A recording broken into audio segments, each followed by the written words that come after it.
ഗുരുപരമ്പരയെ സ്മരിച്ചുകൊണ്ട് ശ്രീമദ് ഭഗവത്ഗീത ശാങ്കരഭാഷ്യം 11ാം ശ്ലോകത്തിന്റെ ശാങ്കരഭാഷ്യമാണ് നമ്മൾ ചർച്ച ചെയ്യുന്നത്. ഇവിടെ ഭാഷ്യകാരൻ തുടങ്ങുന്നത് ഇതുവരെയുള്ള ഭാഗങ്ങളുടെ വ്യാഖ്യാനത്തോടുകൂടിയാണ്. ഇതുവരെയുള്ള ഭാഗങ്ങൾ ഒരു ജീവന്റെ ശോകമോഹങ്ങളെ കാണിക്കാൻ വേണ്ടിയിട്ടുള്ളതാണ്. ശോകമോഹങ്ങൾ സംസാരത്തിന് ബീജമായിട്ടുള്ള ദോഷങ്ങളാണ്. ആ ദോഷങ്ങൾക്ക് കാരണമായിരിക്കുന്നത് അഹന്ത, മമത, അതിന് കാരണമായിരിക്കുന്ന അജ്ഞാനം. ഈ കാരണങ്ങളെ ഇതുവരെയുള്ള ഭാഗങ്ങളെ കൊണ്ട് വ്യാസഭഗവാൻ പറഞ്ഞിരിക്കുന്നു എന്നാണ് ഇവിടെ ഭാഷ്യകാരൻ തുടങ്ങുന്നത്. ആ ഭാഗമാണ് അടുത്ത് തുടർന്ന് ഭാഷ്യത്തിൽ വിശദീകരിക്കുന്നത്. തഥാഹി ഭാഷ്യം അർജുനേന രാജ്യ ഗുരു പുത്ര മിത്ര സുഹൃത് സ്വജന സംബന്ധി ബാന്ധവേഷു അഹം യേഷാം മമ ഏതേ ഇത്യേവം പ്രത്യയനിമിത്ത സ്നേഹവിച്ഛേദാദിനിമിത്തൗ ആത്മനഃ ശോകമോഹോ പ്രദർശിതൗ കഥം ഭീഷ്മമഹം സംഖ്യേ ഇത്യാദിന. ശോകമോഹാഭ്യാം ഹി അഭിഭൂത വിവേകവിജ്ഞാനഃ സ്വതയേവ ക്ഷത്രധർമ്മേ യുദ്ധേ പ്രവൃത്തോപി തസ്മാദ് യുദ്ധാദ് ഉപരരാമ പരധർമ്മം ച ഭിക്ഷാജീവനാദികം കർത്തും പ്രവവൃത്തെ. തഥാഹി അർജുനേന രാജ്യഗുരു പുത്ര മിത്ര സുഹൃത് സ്വജന സംബന്ധി ബാന്ധവേഷു അഹം യേഷാം മമ ഏതേ ഇത്യേവം പ്രത്യയനിമിത്ത അഹം യേഷാം മമ ഏതേ അഹം യേഷാം അഹം ഇവരുടേതാണ് ഞാൻ. ആ ബന്ധുത്വത്തെ സൂചിപ്പിക്കുകയാണ്. യേഷാം ഇവരുടേതാണ് അഹം, ഞാൻ ഇവരോട് ബന്ധപ്പെട്ടവനാണോ. അഹന്തയെ സൂചിപ്പിക്കുന്നു. മമ ഏതേ, ഏതേ മമ, ഏതേ ഇവർ മമ എന്റേതാണ്. ഇതാണ് അഹന്തയും മമതയും.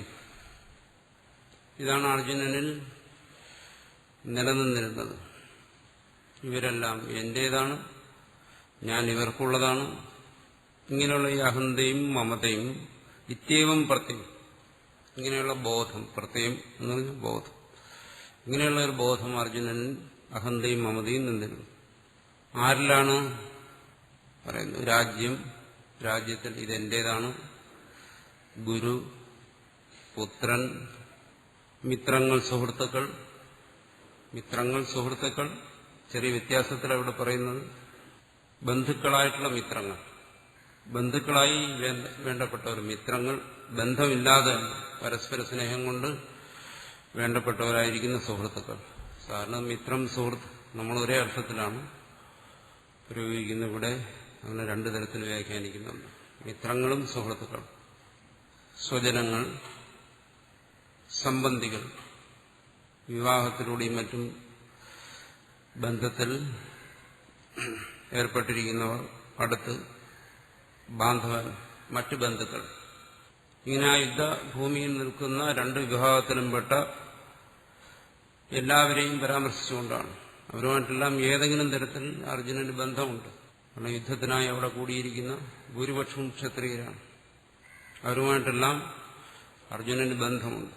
അങ്ങനെയുള്ള ആ ബന്ധുക്കളിൽ ആ രാജ്യം ഉൾപ്പെടെ സർവത്തിലും അഹന്തയും മമതയും അതുകൊണ്ടുണ്ടാകുന്ന ഇത്യേവം പ്രത്യേക നിമിത്ത സ്നേഹം, ഇങ്ങനെയുള്ള ഒരു ബോധം കൊണ്ടുണ്ടാകുന്ന സ്നേഹം, ആ സ്നേഹത്തിന്റെ വിച്ഛേദം, അതിന്റെ നാശം, സ്നേഹവിച്ഛേദാദി, ആ സ്നേഹവിച്ഛേദം സംഭവിക്കുന്നു.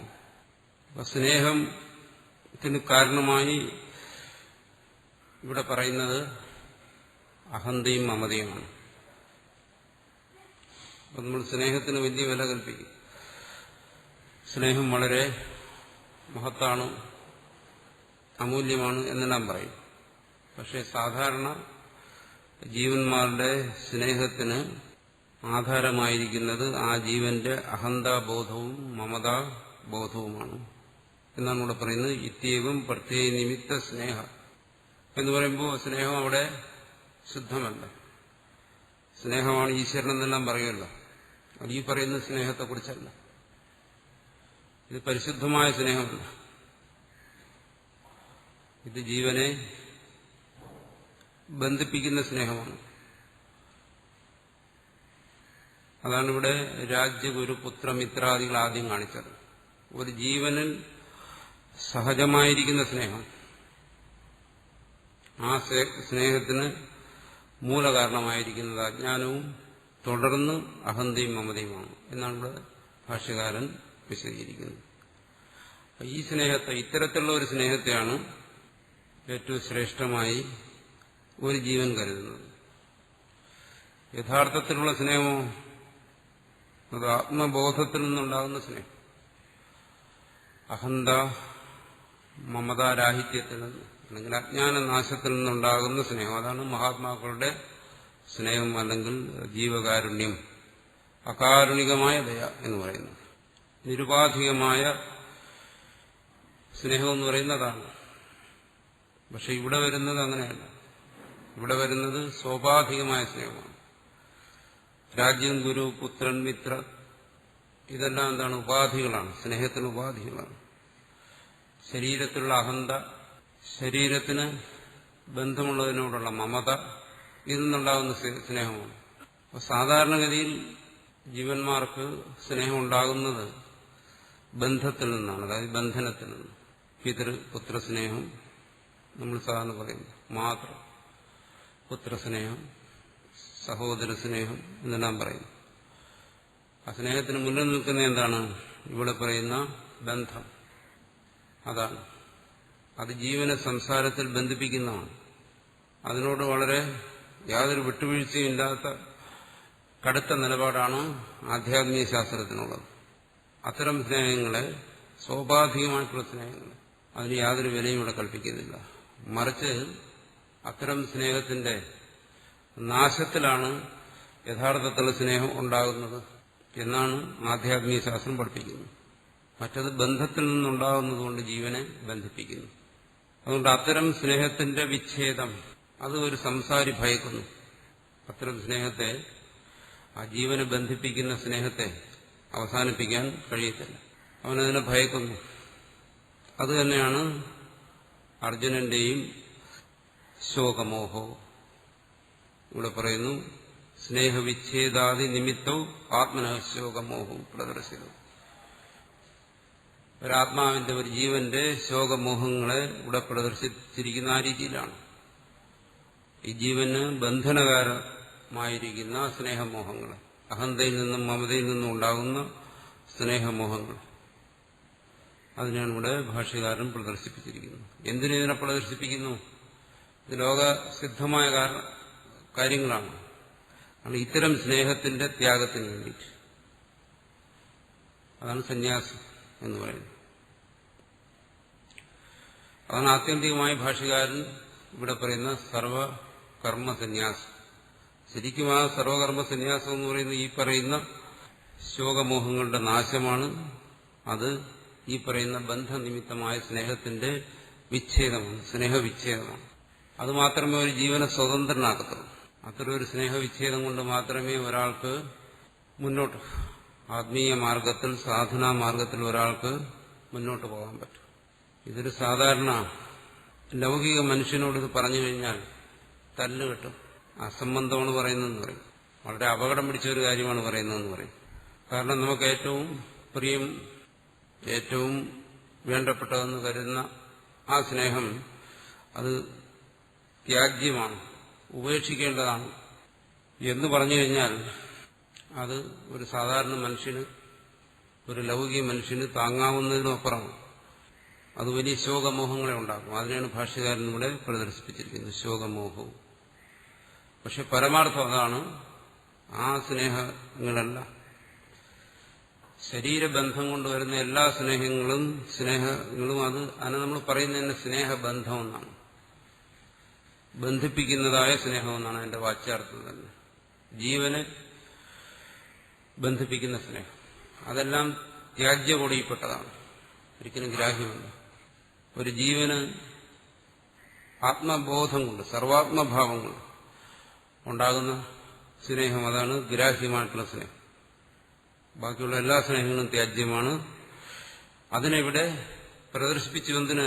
ശോകമോഹങ്ങൾക്ക് ഇതാണ് കാരണമെന്ന് തൽക്കാലം അർജുനൻ പോലും വിസ്മരിച്ചിരിക്കുന്നു.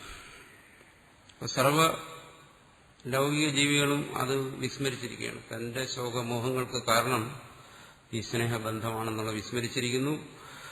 അതിനിവിടെ വ്യാസഭഗവാൻ പ്രദർശിപ്പിച്ചു.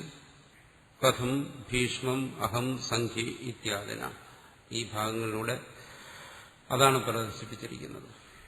അല്ലാതെ ഇത് ഇവിടെ എടുത്തു പറയുന്ന എന്തിനും, ഒരിക്കലും ഇത് അർജുനന്റെ ജീവകാരുണ്യമല്ല, ഇത് ജീവകാരുണ്യമല്ല എന്നാണ്. ഇതൊരു കാരുണ്യമാണ്, അല്ലെങ്കിൽ ഇത് അഹിംസാബോധത്തിൽ നിന്നുണ്ടായ ഒരു കാരുണ്യമാണ് അർജുനൻ ഇവിടെ പ്രദർശിപ്പിച്ചത്. അർജുനനാണ് യഥാർത്ഥത്തിൽ അഹിംസാവാദി എന്ന് ധരിക്കാതിരിക്കുന്നതിന് വേണ്ടിയിട്ടാണ് ഇതിവിടെ എടുത്തു പറയുന്നത്. ഇത്തരത്തിലുള്ള ഈ സ്നേഹം കൊണ്ടുവരുന്ന ശോകമോഹങ്ങൾ എന്ത് ചെയ്യുന്നു? ശോകമോഹാഭ്യാംഹി അഭിഭൂത വിവേക വിജ്ഞാന. ഈ ശോകമോഹങ്ങളുണ്ട്, ഈ പറയുന്ന സ്നേഹവിച്ഛേദ കൊണ്ടുവരുന്ന ആ സ്നേഹവിച്ഛേദത്തിനുണ്ടാകുന്ന ഭയം, അല്ലെങ്കിൽ ആ സ്നേഹവിച്ഛേദം എന്ന് പറയുന്ന നഷ്ടബോധം, അതുകൊണ്ടുണ്ടാകുന്ന ശോകമോഹങ്ങൾ ഒരു ജീവന്റെ വിവേക വിജ്ഞാനങ്ങളെ നശിപ്പിച്ചു കളയുന്നു. അർജുനനിവിടെ സംഭവിച്ചിരിക്കുന്നു അത് തന്നെ. അർജുനന്റെ വിവേക വിജ്ഞാനങ്ങളെ നശിപ്പിച്ചു. എന്താണ് വിവേകം? ഏറ്റവും സ്ഥൂലമായി ധർമ്മ അധർമ്മ വിവേകം, അത് നഷ്ടപ്പെട്ടു. ഏതാണ് ധർമ്മം, ഏതാണ് അധർമ്മം, ഏതാണ് കർത്തവ്യം, ഏതാണ് അകർത്തവ്യം, അത് തിരിച്ചറിയാൻ കഴിയാതെ പോകുന്നു. അതാണ് വിവേകം. ഇനി കുറച്ചുകൂടി ശ്രേഷ്ഠമായിട്ടാണെങ്കിലോ സൂക്ഷ്മമായിട്ടാണെങ്കിൽ ആത്മാ അനാത്മ വിവേകം, അത് നഷ്ടപ്പെട്ടിരിക്കുന്നു. പക്ഷെ ആ നഷ്ടത്തെക്കുറിച്ച് അർജുനൻ ഇവിടെ ചിന്തിക്കുന്നില്ല. അർജുനൻ ഇപ്പോൾ ചിന്തിക്കുന്നത് ആ ധർമ്മനഷ്ടത്തെക്കുറിച്ചാണ്. ധർമ്മബോധം അത് നഷ്ടപ്പെട്ടിരിക്കുന്നു. യസ് ശ്രേയസ്യ നിശ്ചിതം ബ്രൂഹിതമ്മ, ശ്രേയസ് എന്താണെന്ന് തിരിച്ചറിയാൻ കഴിയാതിരിക്കുന്നു. ആ വിവേകം നഷ്ടപ്പെട്ടിരിക്കുന്നു. അപ്പോൾ ആത്മ അനാത്മ വിവേകം, ധർമ്മ അധർമ്മ വിവേകം, ഇത് രണ്ടും അർജുനന് നഷ്ടപ്പെട്ടു. അപ്പോൾ ആ വിവേകത്തെക്കുറിച്ചുള്ള വിജ്ഞാനം, നിശ്ചയപൂർവകമായ ജ്ഞാനം, യഥാർത്ഥ ജ്ഞാനം. അപ്പം വിവേകവും ആ വിവേകത്തെക്കുറിച്ചുള്ള നിശ്ചയാത്മകമായ സംശയ വിപര്യങ്ങൾ കൂടാതെയുള്ള ജ്ഞാനം, ഇതെല്ലാം നഷ്ടപ്പെട്ടിരിക്കുന്നു. ശോകമോഹങ്ങൾ അതിനെ കീഴ്പ്പെടുത്തി എന്നാണ്. അത് നഷ്ടപ്പെട്ടതുകൊണ്ട് എന്ത് വരുന്നു? സ്വതേവ ക്ഷത്രധർമ്മേ യുദ്ധേ പ്രവൃത്തോപി. അത് വളരെ പ്രധാനപ്പെട്ടതാണ്. സ്വതേവ, അർജുനൻ യുദ്ധധർമ്മത്തിൽ പ്രവർത്തിച്ചത് ആരും പ്രേരിപ്പിച്ചിട്ടില്ല. ഇനി തുടർന്ന് യുദ്ധത്തിലേക്ക് പ്രവേശിക്കുന്നതും പ്രത്യേകിച്ചാരും പ്രേരിപ്പിച്ചിട്ടില്ല. ഭഗവാൻ പ്രേരിപ്പിച്ചതാണോ? അല്ല. എന്തുകൊണ്ട് യുദ്ധത്തിന് തയ്യാറായി വന്നു? ഇനി ഈ ഉപദേശമെല്ലാം കഴിഞ്ഞതിന് ശേഷം എന്തുകൊണ്ട് യുദ്ധത്തിന് തയ്യാറാകുന്നു? ഒരിക്കലും അത് ആരുടെയും പ്രേരണ കൊണ്ടല്ല. പിന്നെയോ സ്വത, അതിനൂടെ പറയുന്നു ഭാഷകാരൻ. സ്വത പ്രവർത്തിച്ചതാണ്. സ്വത പ്രവർത്തിക്കുക എന്ന് വെച്ചാൽ രജോ ഗുണം പ്രവർത്തിപ്പിച്ചതാണ്. തന്നിൽ തന്നെ ഇരിക്കുന്ന രജോ ഗുണമാണ് യുദ്ധത്തിന് അർജുനനെ പ്രേരിപ്പിച്ചത്. മുമ്പ് പ്രേരിപ്പിച്ച് യുദ്ധത്തിന് തയ്യാറായി വന്നതും ഇനി ഒടുവിൽ ഈ ഉപദേശമെല്ലാം കഴിഞ്ഞ് യുദ്ധത്തിന് തയ്യാറാക്കുന്നതും ആ രജോ ഗുണമാണ്. ഭഗവാൻ നേരിട്ട് പ്രേരിപ്പിക്കുന്നില്ല. എന്തുകൊണ്ട്? അങ്ങനെ ഒരു പ്രേരണയുടെ ആവശ്യമില്ല. ക്ഷാത്രഗുണമുള്ള ഒരുവന് യുദ്ധം ചെയ്യുന്നതിന് ബാഹ്യപ്രേരണയുടെ ആവശ്യം ഇല്ല. എന്തുകൊണ്ട്? ഭഗവാൻ തന്നെ പറയും, നിന്റെ ഗുണം തന്നെ നിന്നെ കൊണ്ട് യുദ്ധം ചെയ്യിപ്പിക്കും. യുദ്ധം ചെയ്യണ്ട എന്ന് കരുതിയാലും അത് ചെയ്യിപ്പിക്കും. ഗുണാധീന പ്രവൃത്തി, ഗുണത്തിന് അധീനമാണ് പ്രവൃത്തി. അതൊരു നിയമമാണ്, ജീവന്റെ നിയമം, ജീവന് ജന്മനാൽ തന്നെ കിട്ടുന്ന നിയമം. ആ നിയമത്തിനനുസരിച്ച് സ്വത, ആ ഗുണപ്രേരിതനായി, അതുകൊണ്ടാണ് ക്ഷത്രധർമ്മം, രജോ ഗുണം കൊണ്ട് പ്രവർത്തിക്കുന്ന ആ ധർമ്മത്തിൽ യുദ്ധത്തിൽ പ്രവൃത്തോപി, ഇവിടെ അർജുനൻ പ്രവർത്തിച്ചു എന്നാണ്. അതുകൊണ്ട് ഘോരമായ ഹിംസാകർമ്മത്തിൽ അർജുനനെ ഭഗവാൻ പ്രേരിപ്പിച്ചു എന്ന് പറയാൻ പാടില്ല. പിന്നെ എന്താണ് ഇവിടെ ഭഗവാൻ ചെയ്യുന്നത്? ഭഗവാൻ പറയുന്നുണ്ടല്ലോ, കുരു കർമ്മൈവ തസ്മാത്വം. അർജുനനോട് ആവശ്യപ്പെടുന്നുണ്ടല്ലോ, നീ യുദ്ധം ചെയ്യൂ എന്നും മറ്റും ആവശ്യപ്പെടുന്നുണ്ടല്ലോ. അതൊരു പ്രേരണയല്ലേ? ബാഹ്യമായ ഒരു പ്രേരണയാണ്. ഭഗവാന്റെ വാക്കുകൾ ഒരു പ്രേരണയാണ്. പക്ഷെ ആ പ്രേരണ എന്തിനു വേണ്ടി? അർജുനന് ധർമ്മബോധത്തെ, ഇവിടെ പറഞ്ഞ അഭിഭൂത വിവേക വിജ്ഞാന, അർജുനന് നഷ്ടപ്പെട്ട ധർമ്മബോധത്തെയും ആത്മബോധത്തെയും ഉണർത്താൻ വേണ്ടിയിട്ടാണ്. അല്ലെങ്കിൽ ഈ ശോകമോഹങ്ങൾ കൊണ്ട്, ശോകമോഹങ്ങൾ തമസ്സുകൊണ്ട് ആ രജോ ഗുണം അഭിഭൂതമായി കീഴ്പ്പെട്ടുപോകും. ആ കീഴ്പ്പെട്ടിരിക്കുന്ന രജോ ഗുണത്തെ ഉണർത്താൻ വേണ്ടിയിട്ടാണ്. എന്ന് പറയുമ്പോൾ ഭഗവാന്റെ ഉപദേശം എങ്ങനെ പ്രവർത്തിക്കുന്നു? അർജുനന്റെ രജോ ഗുണം ശോകമോഹങ്ങളെ കൊണ്ട് അമർന്നിരുന്നു. ഭഗവാന്റെ ഈ വാക്യം, ഈ പ്രേരണ ആ രജോ ഗുണത്തിനുണ്ടായിരുന്ന മറ, ശോകമോഹങ്ങളാകുന്ന മറയെ മാറ്റി ആ രജോ ഗുണം ഫലം കൊടുക്കാൻ, അല്ലെങ്കിൽ പ്രവർത്തനക്ഷമമായി അർജുനൻ യുദ്ധത്തിൽ പ്രവർത്തിച്ചു. അതങ്ങനെ ഒരു പരമ്പരയിലൂടെയാണ് ഭഗവാന്റെ ഉപദേശം അർജുനനെ കൊണ്ട് യുദ്ധം ചെയ്യിക്കുന്നത്. അതൊരു വിദൂര പ്രേരണയാണ്. അപ്പോൾ ആ പ്രേരണയെ നമുക്ക് പൂർണ്ണമായും നിഷേധിക്കാൻ സാധ്യമല്ല. പക്ഷേ നമ്മൾ സാധാരണ ചിന്തിക്കുന്നത് പോലെ യുദ്ധത്തിന് താല്പര്യമില്ലാത്ത ഒരാളെ വളരെയെല്ലാം നിർബന്ധിച്ച് യുദ്ധം ചെയ്യിച്ചു എന്നുള്ള രീതിയിലല്ല. മറിച്ച് ആ ഉറങ്ങിക്കിടന്ന രജോ ഗുണത്തെ ഉണർത്തി കർത്തവ്യബോധത്തെ ഉണ്ടാക്കി അതിനു വേണ്ടുന്ന ആത്മബോധത്തെയും പ്രദാനം ചെയ്ത് അർജുനനെ സ്വധർമ്മത്തിൽ പ്രവർത്തിപ്പിച്ചു. അങ്ങനെയാണ് ഭഗവാന്റെ ഉപദേശങ്ങൾ, വാക്യങ്ങൾ അർജുനന് പ്രേരകമായിത്തീരുന്നത്. സാക്ഷാത്തായിട്ടല്ല, പരമ്പരയായിട്ട്. അതുകൊണ്ടാണ് ഭഗവാൻ അർജുനനെ യുദ്ധത്തിന് പ്രേരിപ്പിച്ചില്ലയോ, ഇതൊരു വിവാദമായി ആൾക്കാർ ചർച്ച ചെയ്യുന്നു. സൂക്ഷ്മമായിട്ടുള്ള ആ പ്രേരകത്വത്തെ മനസ്സിലാക്കാത്തതുണ്ട്. പരമാർത്ഥത്തിൽ അർജുനന്റെ ഗുണം തന്നെയാണ് അർജുനനെ യുദ്ധത്തിന് തയ്യാറാക്കിയതും പിന്നീട് യുദ്ധം ചെയ്യിപ്പിക്കുന്നതും. അതാണ് ഇവിടെ പറയുന്നത്, സ്വതയേവ ക്ഷത്രധർമ്മേ യുദ്ധേ പ്രവൃത്തോപി. ആ ഗുണപ്രേരിതനായിട്ട് തന്നെ ക്ഷത്രധർമ്മമായ യുദ്ധത്തിൽ പ്രവർത്തിച്ചു. ഇത് തന്നെയാണ് എല്ലാ ജീവന്മാർക്കും സംഭവിക്കുന്നത്. അടുത്ത് ഭാഷ്യകാരനും വ്യാസനും അക്കാര്യം പറയും. സർവ്വജീവന്റെയും പ്രവൃത്തിക്ക് കാരണം അവരുടെ ഗുണമാണ്. ഇനി ഒരാൾ എന്തുകൊണ്ട് പ്രവൃത്തിയിൽ നിന്ന് പിന്മാറുന്നു? അത് ഈ അഭിഭൂത വിവേക വിജ്ഞാനം. വിവേക വിജ്ഞാനങ്ങൾക്ക് മറ വന്നു കഴിഞ്ഞാൽ ചിലപ്പോൾ അവർ പ്രവൃത്തിയിൽ നിന്ന് പിന്മാറും. അതാണ് തസ്മാത് യുദ്ധാത് ഉപരരാമ. ആ യുദ്ധത്തിൽ പ്രവർത്തിച്ചെങ്കിലും യുദ്ധം ചെയ്തു കഴിഞ്ഞു. അർജുനൻ യുദ്ധത്തിന് വേണ്ടിയിട്ടുള്ള സങ്കല്പം അത് അർജുനൻ സ്വീകരിച്ചു കഴിഞ്ഞു. അതാണ് പറഞ്ഞത് തസ്മാത് യുദ്ധാത് ഉപരരാമ. താൻ ആരംഭിച്ചു കഴിഞ്ഞ യുദ്ധത്തിൽ നിന്നും അർജുനൻ പിന്തിരിഞ്ഞു. വീട്ടിലിരുന്നുകൊണ്ട് യുദ്ധത്തിൽ നിന്ന് പിന്തിരിഞ്ഞെങ്കിൽ അത് വേറെ കാര്യം. അവിടെ യുദ്ധസങ്കല്പമില്ല. ഇവിടെ അങ്ങനെയല്ല, യുദ്ധസങ്കല്പം വന്നു കഴിഞ്ഞു. അപ്പൊ കർമ്മത്തിൽ പ്രവൃത്തനായി കഴിഞ്ഞു. ആരും പ്രവർത്തിപ്പിച്ചതല്ല, സ്വന്തം ഗുണം തന്നെയാണ് പ്രവർത്തിപ്പിച്ചത്. അങ്ങനെ പ്രവർത്തിപ്പിച്ച യുദ്ധത്തിൽ നിന്നും അർജുനൻ പിന്തിരിഞ്ഞു. എന്തുകൊണ്ട്? വിവേക വിജ്ഞാനങ്ങൾ ശോകമോഹങ്ങൾക്ക് കീഴ്പ്പെട്ടതുകൊണ്ട്.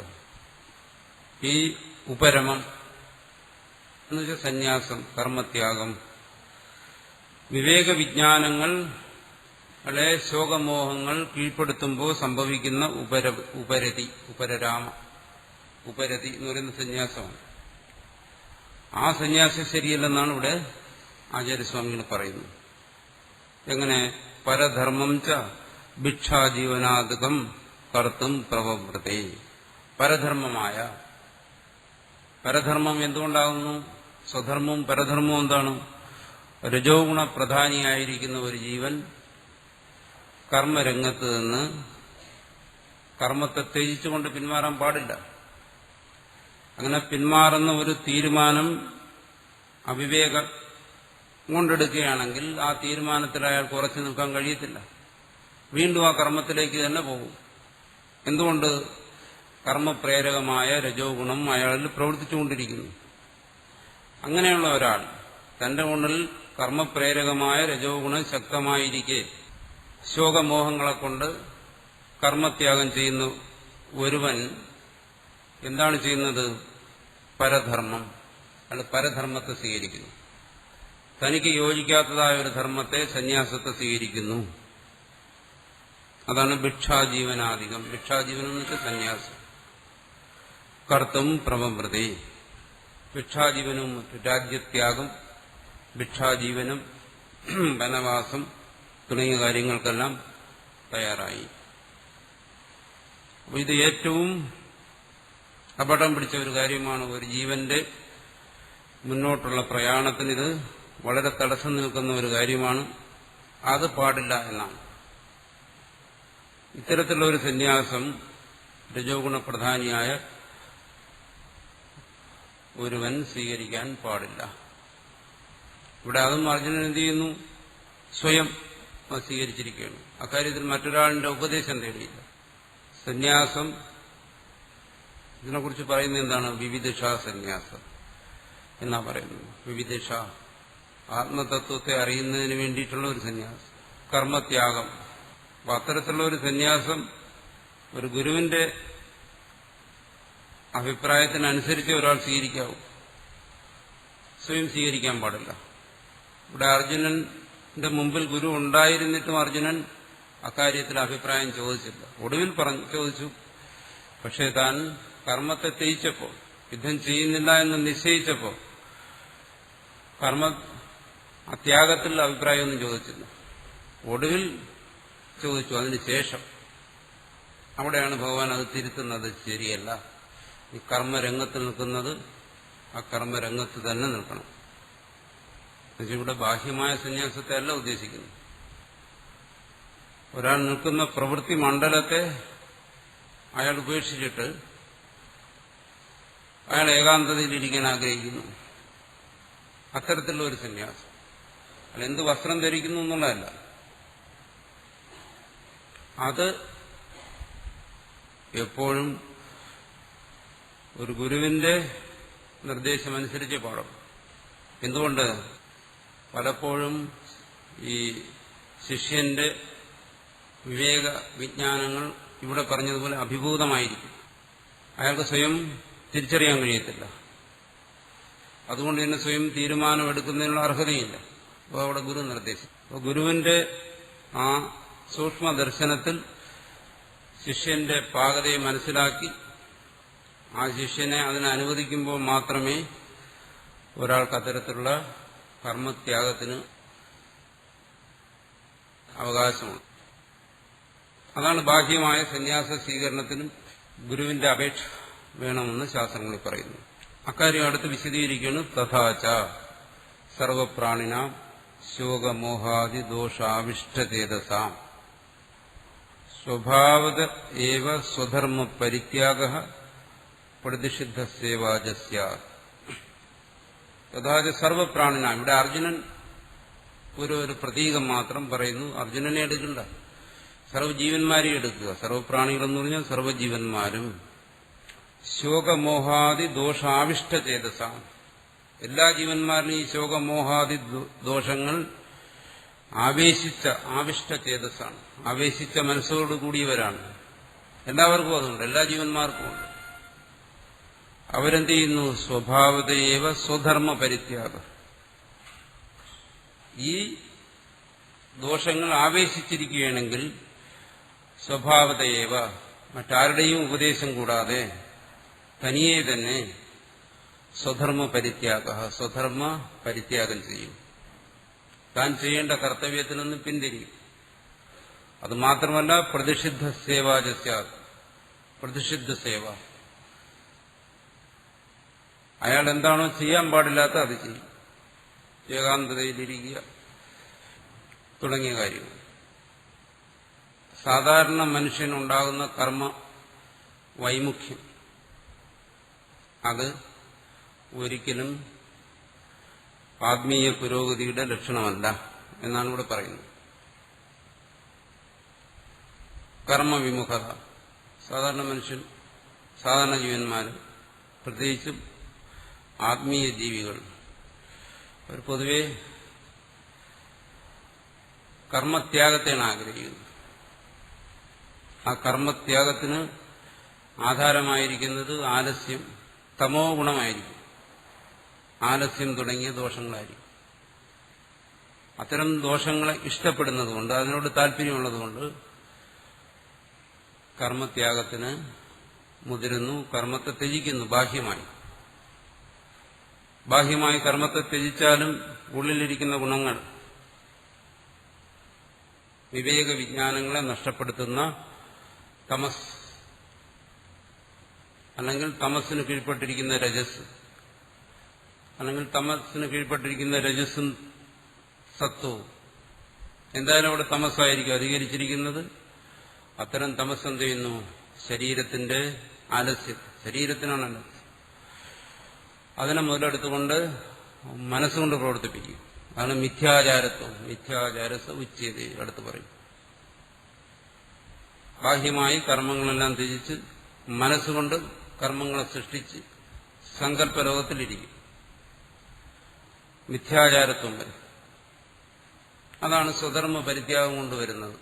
ഒരുവൻ നേടുന്ന ആ മിഥ്യാചാരത്വമാണ് പ്രതിഷിദ്ധ സേവ.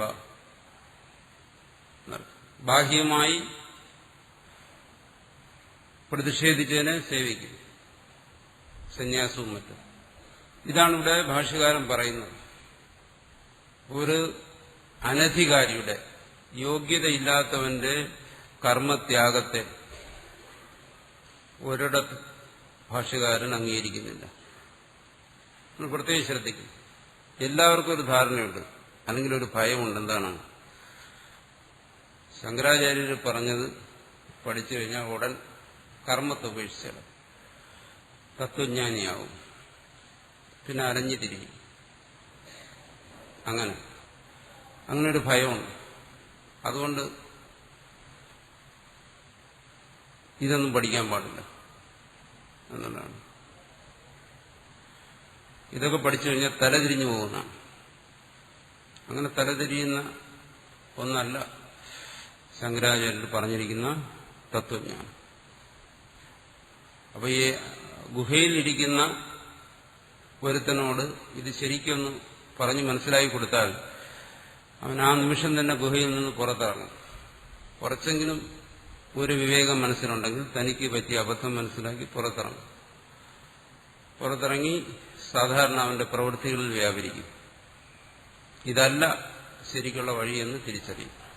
അങ്ങനെ അതേസമയം അപകടം പിടിച്ച വേറെ പല വഴികളുമുണ്ട്. പക്ഷെ ഭാഷ്യകാരൻ അതിനൊന്നും അംഗീകരിക്കുന്നില്ല.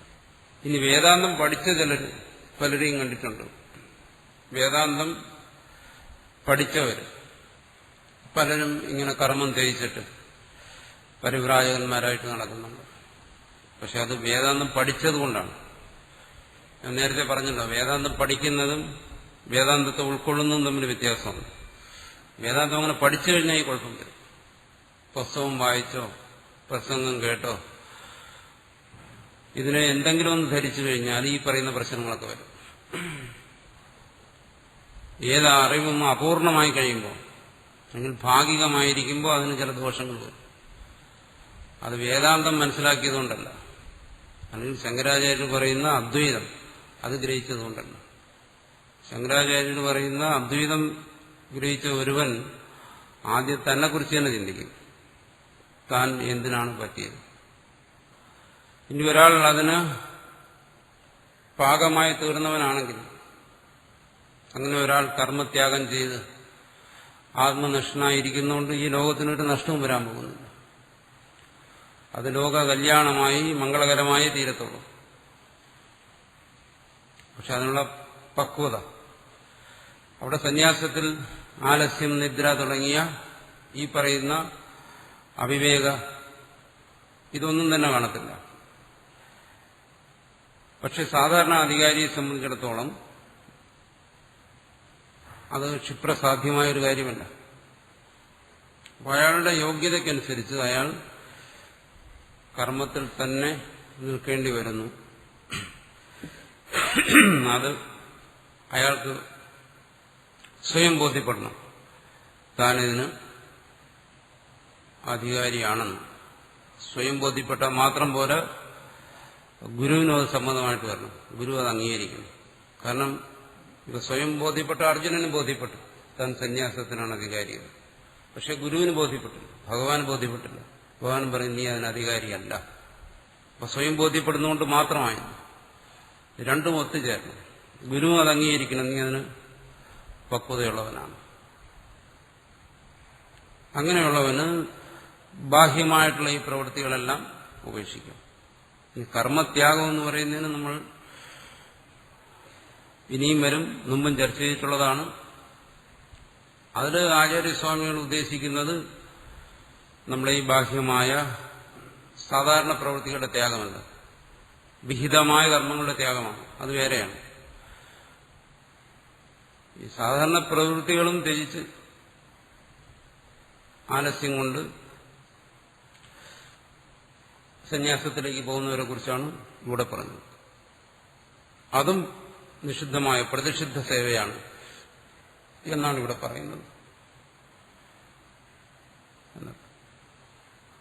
ഇനി വിവേകം നഷ്ടപ്പെട്ട് ശോകമോഹങ്ങളെ കൊണ്ട് മനസ്സ് വിവേകം നഷ്ടപ്പെട്ടിരിക്കുന്ന സാധാരണ ജീവന്മാർ, എല്ലാ ജീവന്മാരും എങ്ങനെ സ്വധർമ്മത്തെ അനുഷ്ഠിക്കുന്നു അതാണ് അടുത്ത് പറയുന്നത്. സ്വധർമ്മേ പ്രവൃത്താനാമപി തേഷാം വാങ്മനക്കായാദീനാം പ്രവൃത്തി ഫല അഭിസന്ധി പൂർവിക ഏവ സാഹങ്കാരാച ഭവതി. ഒരു ആധ്യാത്മിക ജിജ്ഞാസു ആധ്യാത്മിക മാർഗത്തിലേക്ക് വരുമ്പോൾ ഇവിടെ പറയുന്നത് കർമ്മത്തെ ത്യജിക്കരുതെന്നാണ്. കർമ്മം അനുഷ്ഠിക്കണം. അപ്പോഴാണ് അയാൾ ചിന്തിക്കുന്നത്, അങ്ങനെയാണെങ്കിൽ ഇതിനൊന്നും ശ്രദ്ധയില്ലാതെ ഇതിനൊന്നും താല്പര്യമില്ലാതെ ജീവിക്കുന്ന സാധാരണ മനുഷ്യരുണ്ടല്ലോ, അവരും കർമ്മം ചെയ്യുന്നുണ്ട്. അപ്പോൾ എന്താ വ്യത്യാസം? നമ്മളും അവരും തമ്മിൽ വ്യത്യാസമില്ലല്ലോ. അപ്പൊ പിന്നെ താൻ ആത്മീയ മാർഗത്തിൽ ചരിക്കുന്നു, താനും കർമ്മത്തിൽ തന്നെ. പലരും ചോദിക്കും, സ്വാമിയും ഗൃഹസ്ഥനും തമ്മിൽ എന്താ വ്യത്യാസം? ഗൃഹസ്ഥനും എന്താണ് ചെയ്യുന്നത്? വീട് ഭരിക്കുന്നു, സ്വാമി ആശ്രമം ഭരിക്കുന്നു. രണ്ടും തമ്മിൽ എന്താ വ്യത്യാസം? ഗൃഹസ്ഥൻ ചെയ്യുന്ന കാര്യങ്ങൾ തന്നെ ഒട്ടുമിക്കവാറും ചെയ്യുന്നത്. ഒരു ആശ്രമം എന്ന് പറയുമ്പോൾ അതിന്റെ യോഗക്ഷേമങ്ങളെല്ലാം ചെയ്യണം. ആർജനം, സമ്പാദനം, കാശുണ്ടാക്കണം, ആൾക്കാർക്കൊക്കെ ഭക്ഷണം ഉണ്ടാക്കി കൊടുക്കണം, പിന്നെ ഇതൊക്കെ സംരക്ഷിക്കണം, ശത്രുക്കളിൽ നിന്ന് ഇതിനെ സംരക്ഷിക്കണം, മിത്രങ്ങളിൽ നിന്ന് സംരക്ഷിക്കണം. ഇങ്ങനെ വലിയ ജോലിയാണ് സന്യാസിക്ക്, ഗൃഹത്തിനെക്കാളും വലിയ. അപ്പോൾ എന്താ വ്യത്യാസം? പലരും ചോദിക്കും. ഇതിൽ പക്ഷം മറ്റതായ പോരായിരുന്നോ എന്നിവർ ചോദിക്കും. കൂടുതൽ അടുപ്പമുണ്ടെങ്കിൽ എന്താ വ്യത്യാസമൊന്നും കാണുന്നില്ലല്ലോ. വ്യത്യാസമാണ് ഇവിടെ പറയുന്നത്. സ്വധർമ്മേ പ്രവൃത്താനാമപി. ഒരു സാധാരണ മനുഷ്യൻ, ഈ ഗൃഹസ്ഥൻ എന്ന് പറയുന്നതുകൊണ്ട് അത് ശ്രദ്ധിക്കണം. എല്ലാവരും പറയും ഞങ്ങൾ ഗൃഹസ്ഥന്മാരാണ്. വാച്യാർത്ഥത്തിൽ ശരിയാണ്, പക്ഷെ അതിന്റെ യഥാർത്ഥ അർത്ഥത്തിൽ ശരിയല്ല. വിവാഹം കഴിച്ച് കുറച്ച് കുട്ടികളെയൊക്കെ ഉണ്ടാക്കി വീട്ടിൽ കഴിയുന്നവര് ഒരിക്കലും ഗൃഹസ്ഥനല്ല. എന്തുകൊണ്ട്? ഗൃഹസ്ഥധർമ്മം എന്താണെന്ന് അറിയാത്തതുകൊണ്ട്. ഇന്ന് ഗൃഹസ്ഥധർമ്മം മനസ്സിലാക്കുന്നതിനുള്ള ഉപായമൊന്നുമില്ല. അതുകൊണ്ട് തന്നെ ഗൃഹസ്ഥധർമ്മം അറിയില്ല. അതുകൊണ്ട് തന്നെ ഗൃഹസ്ഥനല്ല. ഇവിടെ പറയുന്ന ശാസ്ത്രത്തിൽ പറയുന്ന ഗൃഹസ്ഥനല്ല, മറിച്ച് അപചയം വന്ന ഗൃഹസ്ഥനാണ്. സ്വധർമ്മം എന്താണെന്ന് അറിയാതെ ജീവിക്കുന്ന ഗൃഹസ്ഥനാണ്. അങ്ങനെയുള്ള ആൾക്കാർ സ്വധർമ്മേ പ്രവൃത്താനാമപി. അവർ വിചാരിക്കുന്ന എന്താണ്? സ്വധർമ്മത്തിൽ ഞങ്ങൾ പ്രവർത്തിച്ചിരിക്കുന്നു എന്നാണ്. എല്ലാ കാര്യങ്ങളും നോക്കുന്നുണ്ട്, വീട്ടുകാര്യം നോക്കുന്നുണ്ട്, ആർജനം സംരക്ഷണം ഇതെല്ലാം ചെയ്യുന്നുണ്ട്. അങ്ങനെ പ്രവർത്തിച്ചാലും തേഷാം വാങ്മനക്കായാദീനാം പ്രവൃത്തി, ഈ പറയുന്ന ഗൃഹസ്ഥന്മാരുടെ അല്ലെങ്കിൽ ലൗകിക മനുഷ്യരുടെ വാങ്മനക്കായങ്ങളുടെ പ്രവൃത്തി എന്താണ്? ഫല അഭിസന്ധി പൂർവിക, ഫലാഗ്രഹത്തോടുകൂടിയായിരിക്കും. ഇവിടെയാണ് സന്യാസി ആശ്രമം ഭരിക്കുന്നതും ഗൃഹസ്ഥൻ വീട് ഭരിക്കുന്നതും തമ്മിലുള്ള വ്യത്യാസം. ഒരിടത്ത് എങ്ങനെ വരുന്നു? ഫല അഭിസംബന്ധി പൂർവിക, ഫലാഗ്രഹത്തോടുകൂടിയാണ്. അയാൾ അതിനാൽ ബന്ധിക്കപ്പെട്ടിരിക്കുകയാണ്. അതാണ് ഫലാഭിസന്ധി. അഭിസന്ധി എന്ന് പറഞ്ഞാൽ ശരിക്കും ബന്ധനം എന്നും അർത്ഥമുണ്ട്, ആസക്തി എന്നർത്ഥമുണ്ട്. താൻ ചെയ്യുന്ന പ്രവൃത്തികളുടെ ഫലത്തോട് അയാൾക്ക് വേർപിരിയാൻ കഴിയാത്ത തരത്തിലുള്ള ബന്ധനം. എങ്ങനെ? ബാഹ്യമായ പ്രവൃത്തി മാത്രമല്ല, വാക് മനഃക്കായാദീന, വാക്ക്, മനസ്സ്, ശരീരം, ഇന്ദ്രിയങ്ങൾ, ഇതുകൊണ്ടെല്ലാം ചെയ്യുന്ന പ്രവൃത്തി അയാളെ പ്രദക്ഷിണം ഈ സംസാരത്തിൽ ബന്ധിപ്പിച്ചുകൊണ്ടിരിക്കുകയാണ്. സാഹങ്കാര, എല്ലാ പ്രവൃത്തികൾക്കും മൂലം അഹങ്കാരമായിരിക്കും. മറിച്ച് സന്യാസിയാണെങ്കിലോ അയാളുടെ പ്രവൃത്തി ഇതിന് നേരെ വിപരീതമായിരിക്കും. അവിടെ ഫലാഭിസന്ധി, തനിക്ക് വേണ്ടി ഒന്നും ചെയ്യുന്നില്ല. ചെയ്യുന്ന പ്രവൃത്തിയുടെ ഫലത്തെ ആഗ്രഹിക്കുന്നില്ല. അതുപോലെ തന്നെ അവിടെ അഹന്താത്യാഗത്തോടുകൂടി ഈശ്വരാർപ്പണമായി ചെയ്യുന്നു. അങ്ങനെ ചെയ്യണമെന്നാണ് സന്യാസിയുടെ കർമ്മം. പിന്നെ അങ്ങനെ അല്ലാതെ പ്രവർത്തിക്കുന്നവരുമുണ്ട്. അതിനെക്കുറിച്ച് നമ്മളെ പൂന്താനം പറഞ്ഞിട്ടുണ്ട്. കോലകങ്ങളിൽ സേവകരായിട്ട് കോലം കെട്ടി ഞെളിയുന്ന തൂച്ചിട്ടാർ, അങ്ങനെ അല്ലാത്ത സന്യാസിമാരെ കുറിച്ച് പറഞ്ഞിരിക്കുന്നതാണ്. കോലം കെട്ടി എന്ന് വെച്ചാൽ വേഷം കെട്ടി, സന്യാസി വേഷമൊക്കെ കെട്ടി, താക്കോലുമെല്ലാം പോക്കറ്റിലിട്ട് അങ്ങനെ പോകുന്നവരുണ്ട്. അത് ഈ പറയുന്ന വിവേക വിജ്ഞാനങ്ങൾ നഷ്ടപ്പെട്ട് അങ്ങനെ പ്രവർത്തിക്കുന്നവരും കാണും. അതിനെ നമ്മൾ ഉദാഹരണമായിട്ട് എടുക്കരുത്. മറിച്ച് ഇവിടെ ഭാഷ്യകാരൻ പറയുന്ന രീതിയിൽ സ്വധർമ്മയെ പ്രവർത്താനാമതി, സ്വധർമ്മത്തിൽ പ്രവർത്തിക്കുന്ന ഒരുവൻ തന്നെ, അതായത് താൻ ചെയ്യേണ്ട കർത്തവ്യങ്ങളിൽ പ്രവർത്തിക്കുന്ന ഒരുവൻ തന്നെ മനഃക്കായങ്ങൾ കൊണ്ട് പ്രവർത്തിക്കുമ്പോൾ അയാളിൽ ഫലാഗ്രഹവും, സന്യാസത്തിലും ഒരു സ്ഥാനമാനങ്ങളോടൊക്കെയുള്ള താല്പര്യങ്ങൾ വരും, മഠാധിപതിയാകാനുള്ള മോഹം വരും, അടിയും ഇടിയും എല്ലാം നടക്കും. അത് വേറെ കാര്യം. സാഹങ്കാരം, അഹങ്കാരം വരും. ഇതെല്ലാം ആർക്ക് സംഭവിക്കാം? മറിച്ചൊരു ഗൃഹസ്ഥനിൽ, നേരത്തെ പറഞ്ഞ ഗൃഹസ്ഥനല്ല, ശരിയായ അർത്ഥത്തിലുള്ള ഗൃഹസ്ഥനിൽ ഈ പറയുന്ന സന്യാസം വരാം. അയാൾ ചെയ്യുന്ന പ്രവൃത്തി വാഗ്മനക്കായങ്ങൾ കൊണ്ടുള്ള പ്രവൃത്തി, ഫലാഗ്രഹം കൂടാതെ, അഹങ്കാരം കൂടാതെ ഗൃഹസ്ഥന് സംഭവിക്കാം. ഏത് ആശ്രമത്തിലും സംഭവിക്കാം. ശരിയായ രീതിയിലും വിപരീതമായി സംഭവിക്കാം. അപ്പോൾ ഇവിടെ പറയുന്നത് ഒരുവൻ സ്വധർമ്മത്തിൽ പ്രവർത്തിച്ചാൽ, അത് ഏത് ആശ്രമധർമ്മമായാലും ശരി, ആ സ്വധർമ്മത്തിൽ പ്രവർത്തിക്കുന്നത് കൊണ്ട് മാത്രം അയാൾ ശരിയായ മാർഗത്തിൽ പോകുന്നു എന്ന് നിശ്ചയിക്കാൻ പാടില്ല. മറിച്ച് ആ ധർമ്മം ഫലാഗ്രഹം കൂടാതെയും അഹങ്കാരത്യാഗത്തോടും കൂടി ചെയ്യണം. അങ്ങനെ ചെയ്തു കഴിഞ്ഞാൽ അത് അയാളുടെ ആത്മകല്യാണത്തിന് ഉപകരിക്കും എന്നാണ് ഇവിടെ പറയുന്നത്. അത് മാത്രമേ ആ ജീവനെ ഊർധ്വമുഖമായി നയിക്കത്തുള്ളൂ. അതുകൊണ്ട് ഏത് ആശ്രമവും എന്നുള്ളതല്ല എന്നർത്ഥം. ഞാൻ നേരത്തെ പറഞ്ഞല്ലോ വിവിധ വിവിധയോടുകൂടിയാണ് ഒരുവൻ ഇത്തരം ഒരു മാർഗത്തെ സ്വീകരിക്കുന്നത്. എങ്ങനെ? ആത്മീയ മാർഗത്തെ. അങ്ങനെ വിവിധയോടുകൂടി ആത്മീയ മാർഗത്തെ സ്വീകരിക്കുന്ന ഒരാൾ എന്ത് ചെയ്യുന്നു? ത്യജിക്കുന്നു. എന്തിനാ ത്യജിക്കുന്നത്? ഗാർഹസ്ഥ്യം, ഗൃഹസ്ഥാശ്രമത്തെ ത്യജിക്കുന്നു. അങ്ങനെ ത്യജിക്കുമ്പോൾ പിന്നെ അയാളുടെ സ്വധർമ്മമായി വരുന്ന എന്തോന്നു? തന്റെ ധർമ്മത്തിന് അല്ലെങ്കിൽ തന്റെ ജീവിതത്തിനനുസരിച്ച് യോജിച്ച ധർമ്മം, അല്ലെങ്കിൽ തന്റെ ധർമ്മത്തിന് യോജിച്ച ജീവിതം അവിടെ പ്രവർത്തിപ്പിക്കുമ്പോൾ ഒരു സന്യാസിയാണെങ്കിൽ അയാളിൽ ഈ പറയുന്ന തരത്തിലുള്ള വാഗ്മനക്കായങ്ങൾ കൊണ്ടുള്ള പ്രവൃത്തിയിൽ ഫലാഗ്രഹം വരാൻ പാടില്ല, അഹങ്കാരവും വരാൻ പാടില്ല. അയാൾ പ്രവൃത്തി മണ്ഡലത്തിൽ നിൽക്കുകയാണ്. അത് വരാൻ പാടില്ല. എന്തുകൊണ്ട്? അയാളിൽ വിവിധിഷയുണ്ട്. അയാളുടെ പ്രവൃത്തി എന്ന് പറയുന്നത് ആത്യന്തികമായി ആത്മതത്വത്തെ, ഈശ്വര തത്വത്തെ സാക്ഷാത്കരിക്കുന്നതിന് വേണ്ടിയാണ്. അങ്ങനെ സാക്ഷാത്കാര മാർഗത്തിലുള്ള പ്രവൃത്തികളാണ്. അത് കഴിഞ്ഞ് അയാൾ വിദ്വത് സന്യാസത്തിലെത്തിച്ചേരുന്നു, യഥാർത്ഥ സന്യാസത്തിലെത്തിച്ചേരുന്നു. വിദ്വത് സന്യാസം എന്ന് പറയുന്നത്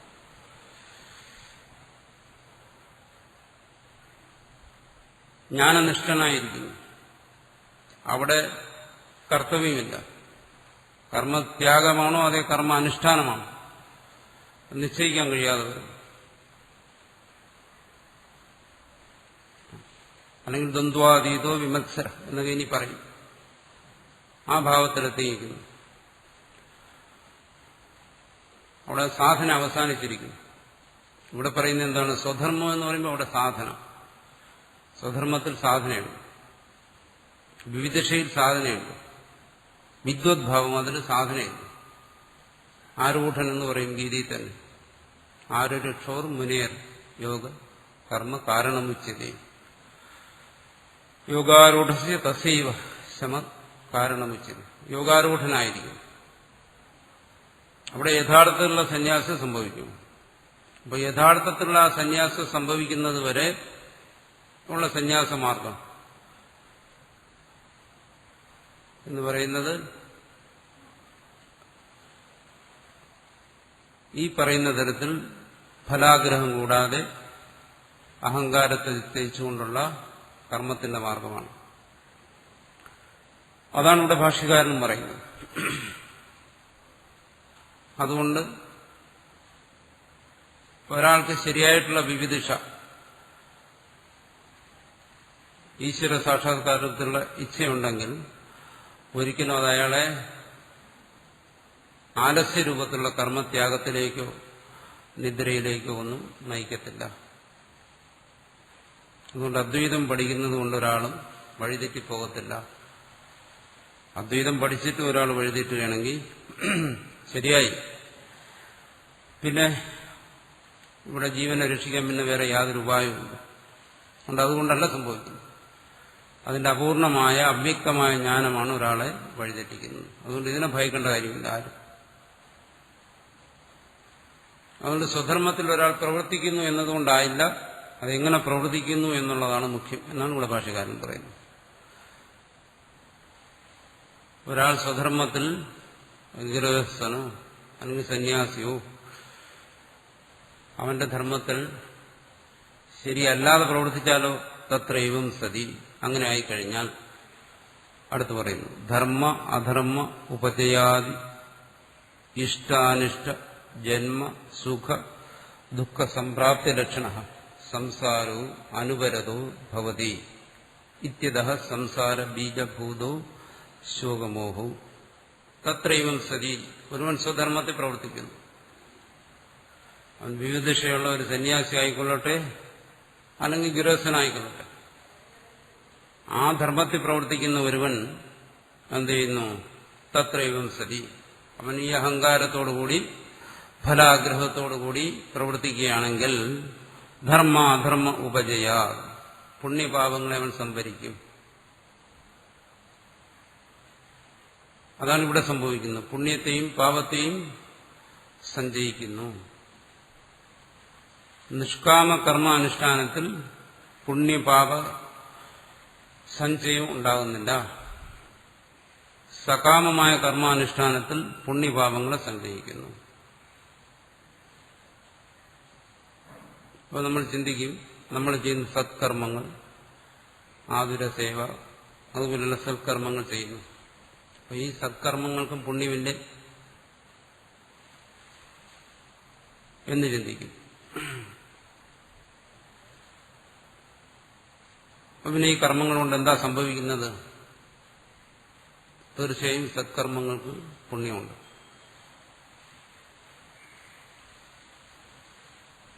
സേവനം തുടങ്ങിയ കർമ്മങ്ങൾക്ക് പുണ്യമുണ്ട്. അപ്പോൾ പുണ്യം ഉണ്ടായിക്കഴിഞ്ഞാൽ ആ പുണ്യം പിന്നെ ബന്ധനകരമായി തീരത്തില്ലേ എന്ന് ചിന്തിക്കും. പക്ഷെ അത് ബന്ധനകരമാകത്തില്ല. പുണ്യത്തിനോടുകൂടി കാമന, ചെയ്യുന്നവന്റെ കാമന കൂടി ചേരുമ്പോഴാണ് അത് ബന്ധത്തിന് കാരണമായി തീരുന്നത്. അതായത് ഏത് പ്രവൃത്തി ചെയ്താലും അതിന് അനുസാരിയായ സംസ്കാരം അന്ധകരണത്തിലുണ്ടായേ തീരും. സംസ്കാരത്തെ ഉണ്ടാക്കാതെ ഒരു കർമ്മം നശിക്കത്തില്ല. അതുണ്ടായി തന്നെ തീരണം. അത് കർമ്മത്തിന്റെ നിയമമാണ്. ധർമ്മം അതനുഷ്ഠിച്ചു കഴിഞ്ഞാൽ തദനുസാരിയായ ഒരു സംസ്കാരത്തെ അത് നമ്മുടെ അന്ധകരണത്തിലുണ്ടാകും.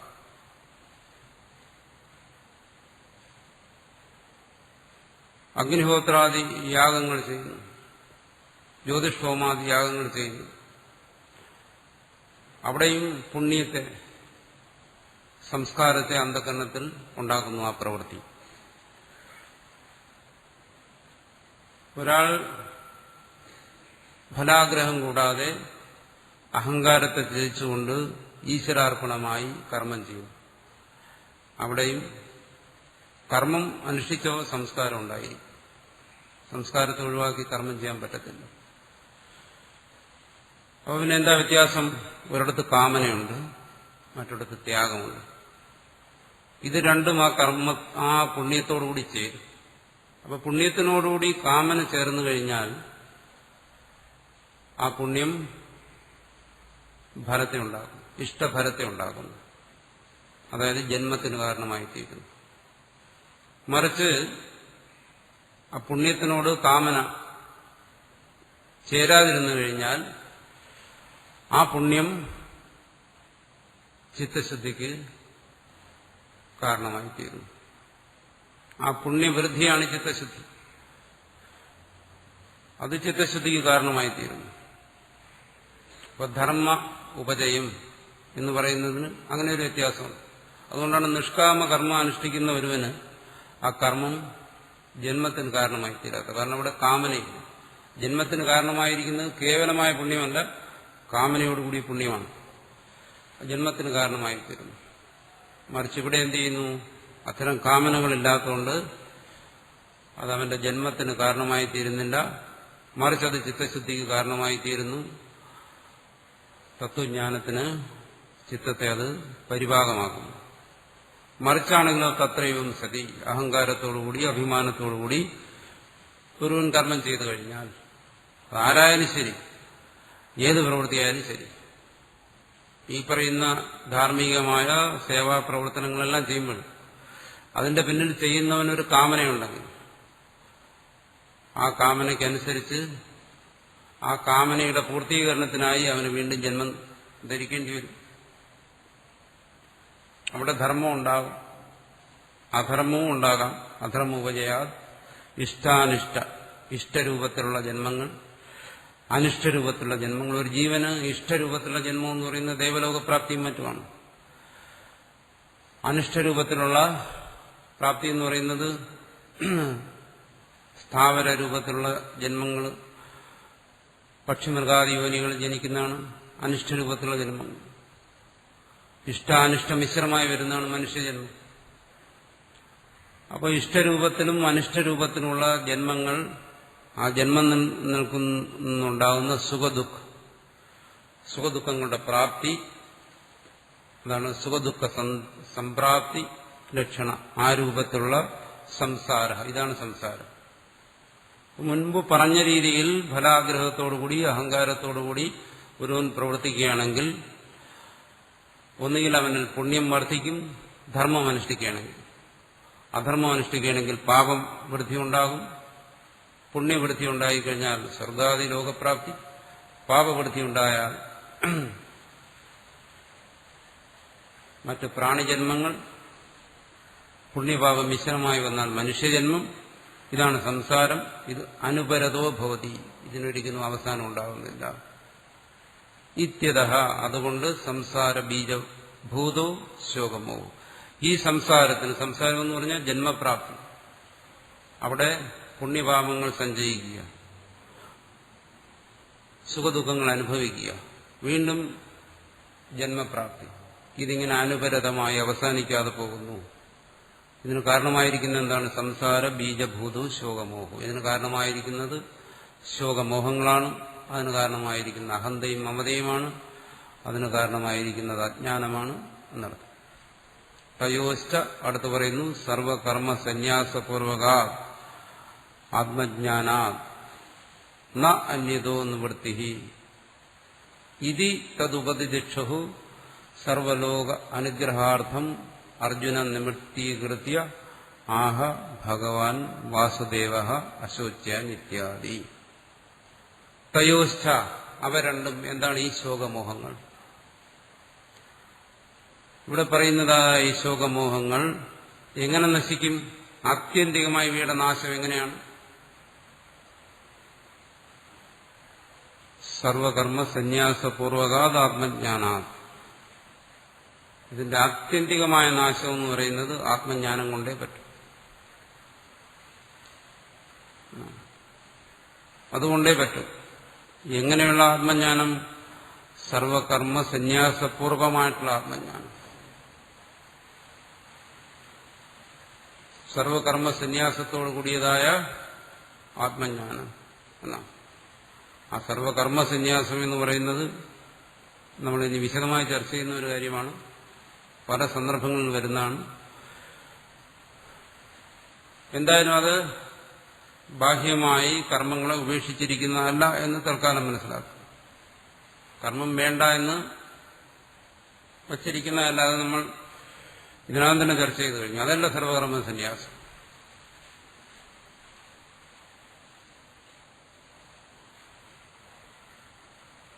അതുകൊണ്ടാണ് അടുത്ത് പറയുന്നത് ആത്മജ്ഞാന. അവിടെ അതിനാണ് മുഖ്യം. ആത്മജ്ഞാനത്തോടുകൂടിയ സന്യാസം, അതാണ് ആത്മജ്ഞാന നിഷ്ഠയിലുള്ള സന്യാസം.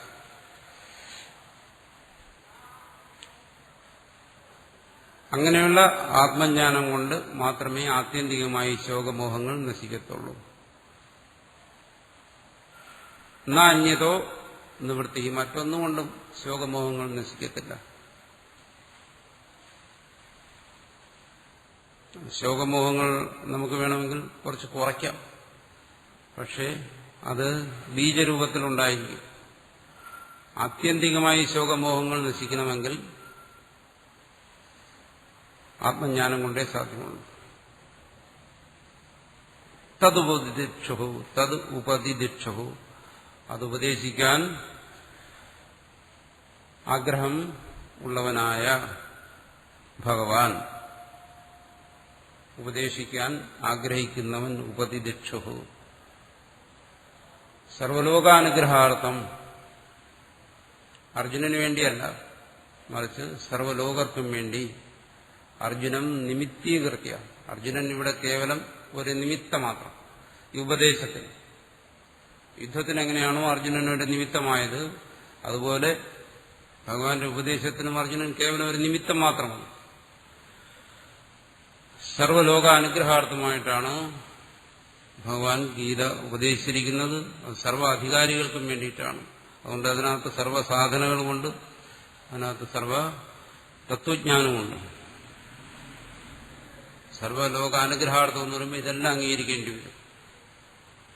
അങ്ങനെ ഭഗവാൻ വാസുദേവ ഭഗവാൻ വാസുദേവൻ ഉപദേശം ആരംഭിക്കുകയാണ്. അശോച്യാൻ ഇത്യാദി. ഇവിടെ തന്നെ ഭാഷ്യകാരൻ തന്റെ സിദ്ധാന്തത്തിന്റെ സാരഭൂതമായ കാര്യങ്ങൾ ഇവിടെ വെളിപ്പെടുത്തി കഴിഞ്ഞു. അടുത്തിവിടെ വരുന്ന ഒരു പൂർവപക്ഷമാണ്. ഏതൊരു തത്വവും ഒരു അധികാരി അയാൾ ഉത്തമനല്ല എന്നുണ്ടെങ്കിൽ അതിന്റെ ശ്രവണം കൊണ്ട് മാത്രം പറയുന്ന തത്വം ബോധിക്കത്തില്ല. പിന്നെയോ അതിന്റെ ആവർത്തനം വേണം. അതിന്റെ ആവർത്തനം എന്ന് പറയുമ്പോൾ അതാണ് ഒരു തത്വം കേൾക്കുമ്പോൾ മനസ്സിൽ സംശയം ഉണ്ടാകുന്നത്. അങ്ങനെയാണോ, ഇങ്ങനെയാണോ, അത് ഇങ്ങനെ വരാമോ, ആ രീതിയിൽ വരാമോ? സാധാരണ ഒരു ജിജ്ഞാസുവിന്റെ മനസ്സിൽ അങ്ങനെ സംശയം വരും.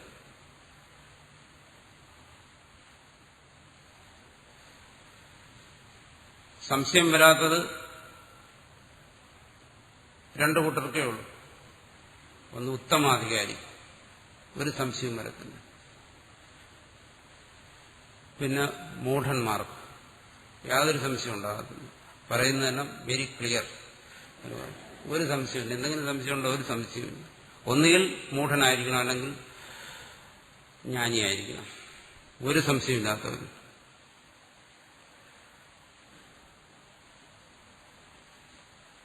മധ്യനിലയിലാണെങ്കിൽ സംശയം വരും. കാരണം ഒരു തവണ തന്നെ കേട്ടുകഴിഞ്ഞു, എല്ലാ സംശയങ്ങളും തീർന്നു, ആത്മനിഷ്ഠനായി. സംശയത്തിനവിടെ യാതൊരു പ്രസക്തിയില്ല. മൂഢനാണെങ്കിലും ഗ്രഹിക്കുന്നുണ്ട്, വിസ്മരിക്കുന്നുണ്ട്. നമ്മൾ പറയല്ലോ, ഒരു ചെവി കൂടി കേട്ട് വേറെ ചെവി കൂടെ കളയും. പറയുന്നതെല്ലാം മനസ്സിലാകുന്നുണ്ട്, പക്ഷെ അടുത്ത ക്ഷണത്തിൽ തന്നെ ജ്ഞാനം ക്ഷണികമെന്നാണ്. കാരണം അത് ഒരു ക്ഷണത്തിലേ നിൽക്കത്തുള്ളൂ. ശബ്ദവും ഒരു ക്ഷണത്തിലേ നിൽക്കുന്നുള്ളൂ, അടുത്ത ക്ഷണത്തിൽ അതങ്ങ് പോകുന്നു, എവിടെ അപ്രത്യക്ഷമായി പോകുന്നു.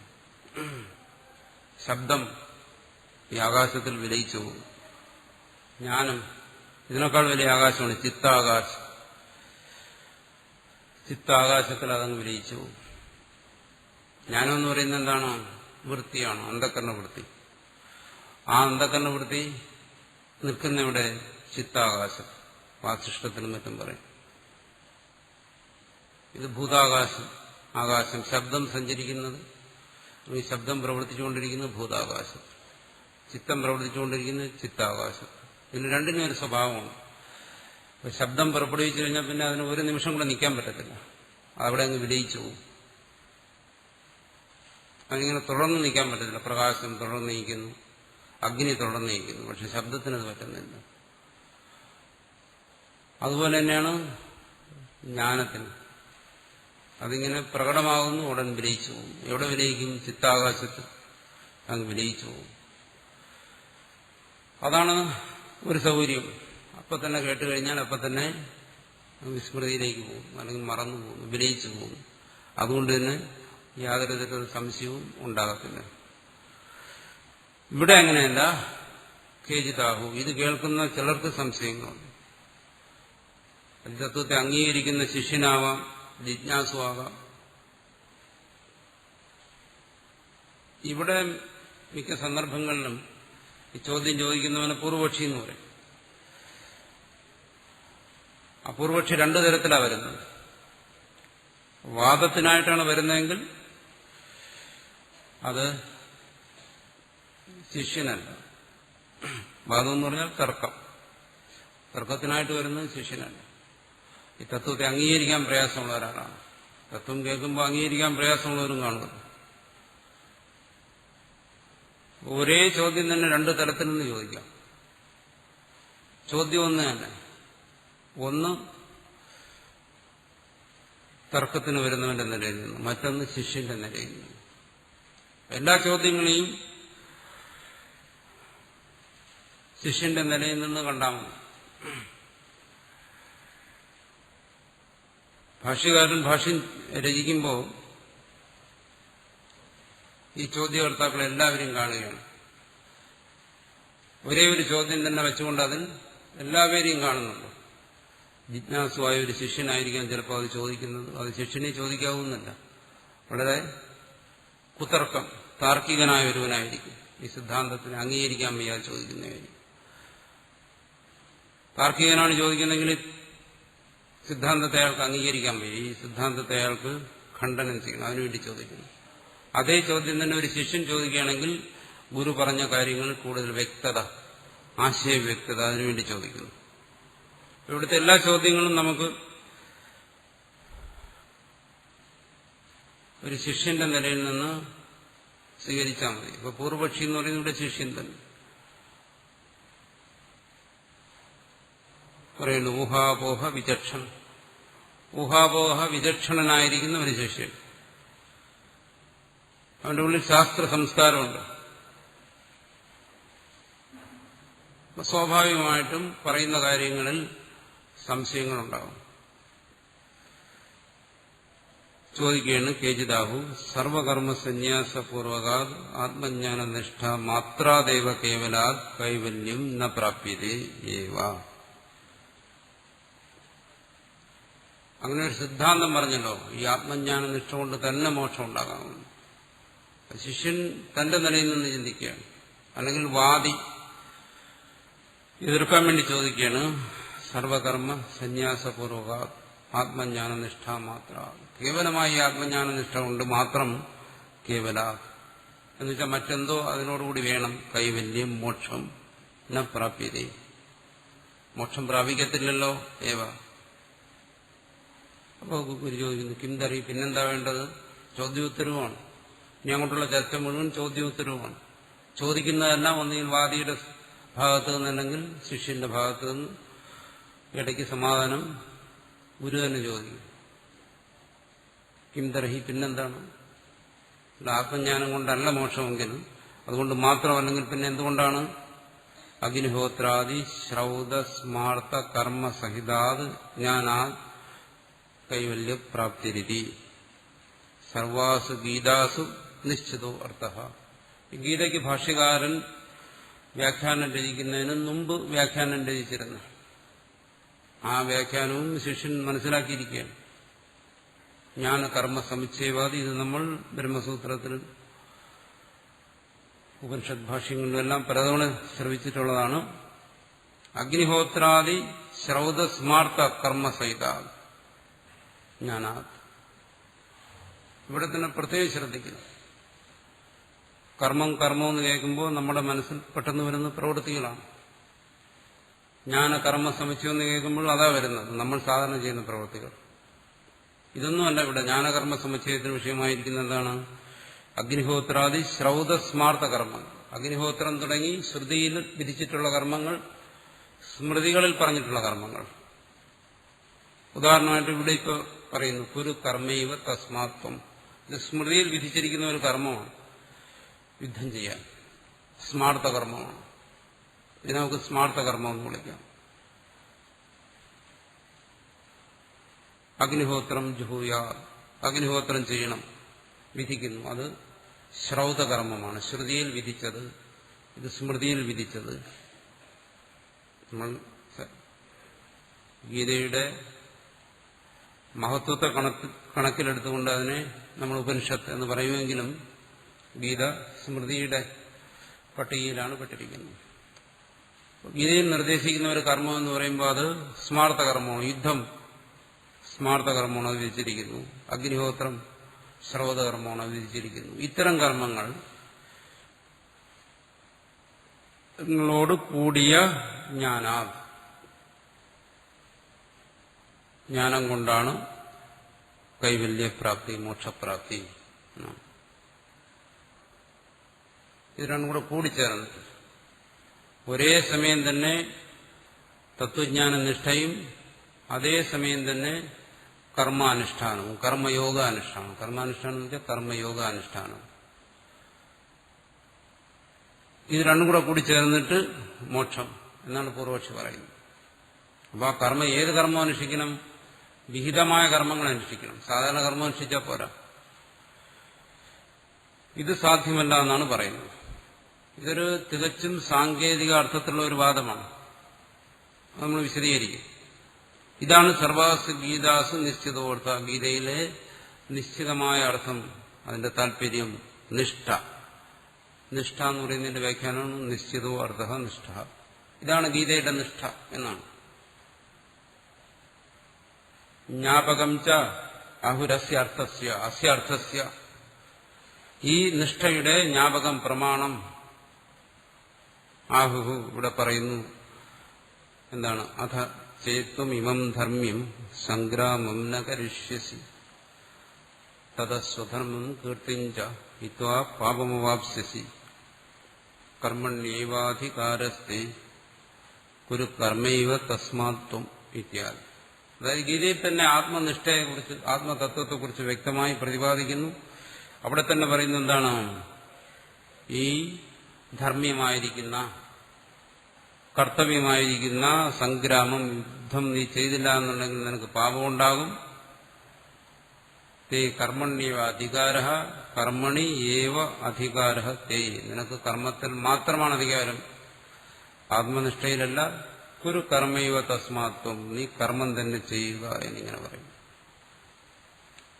അങ്ങനെ പറയുകയും ആത്മതത്വത്തെ വിശദമാക്കുകയും ചെയ്യുമ്പോൾ ആത്മനിഷ്ഠനായി ഇരുന്നു കൊണ്ട് ഈ കർമ്മങ്ങളെല്ലാം അനുഷ്ഠിച്ച് മോക്ഷം നേടണം എന്നല്ലേ ഭഗവാൻ ഉദ്ദേശിക്കുന്നത് എന്നാണ് ചോദിക്കുന്നത്.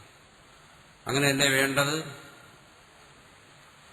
അങ്ങനെയാണ് വേണ്ടതെന്ന് നമുക്കും സാധാരണഗതി തോന്നും. കാരണം ഇത് രണ്ടും പറയുന്നുണ്ട്.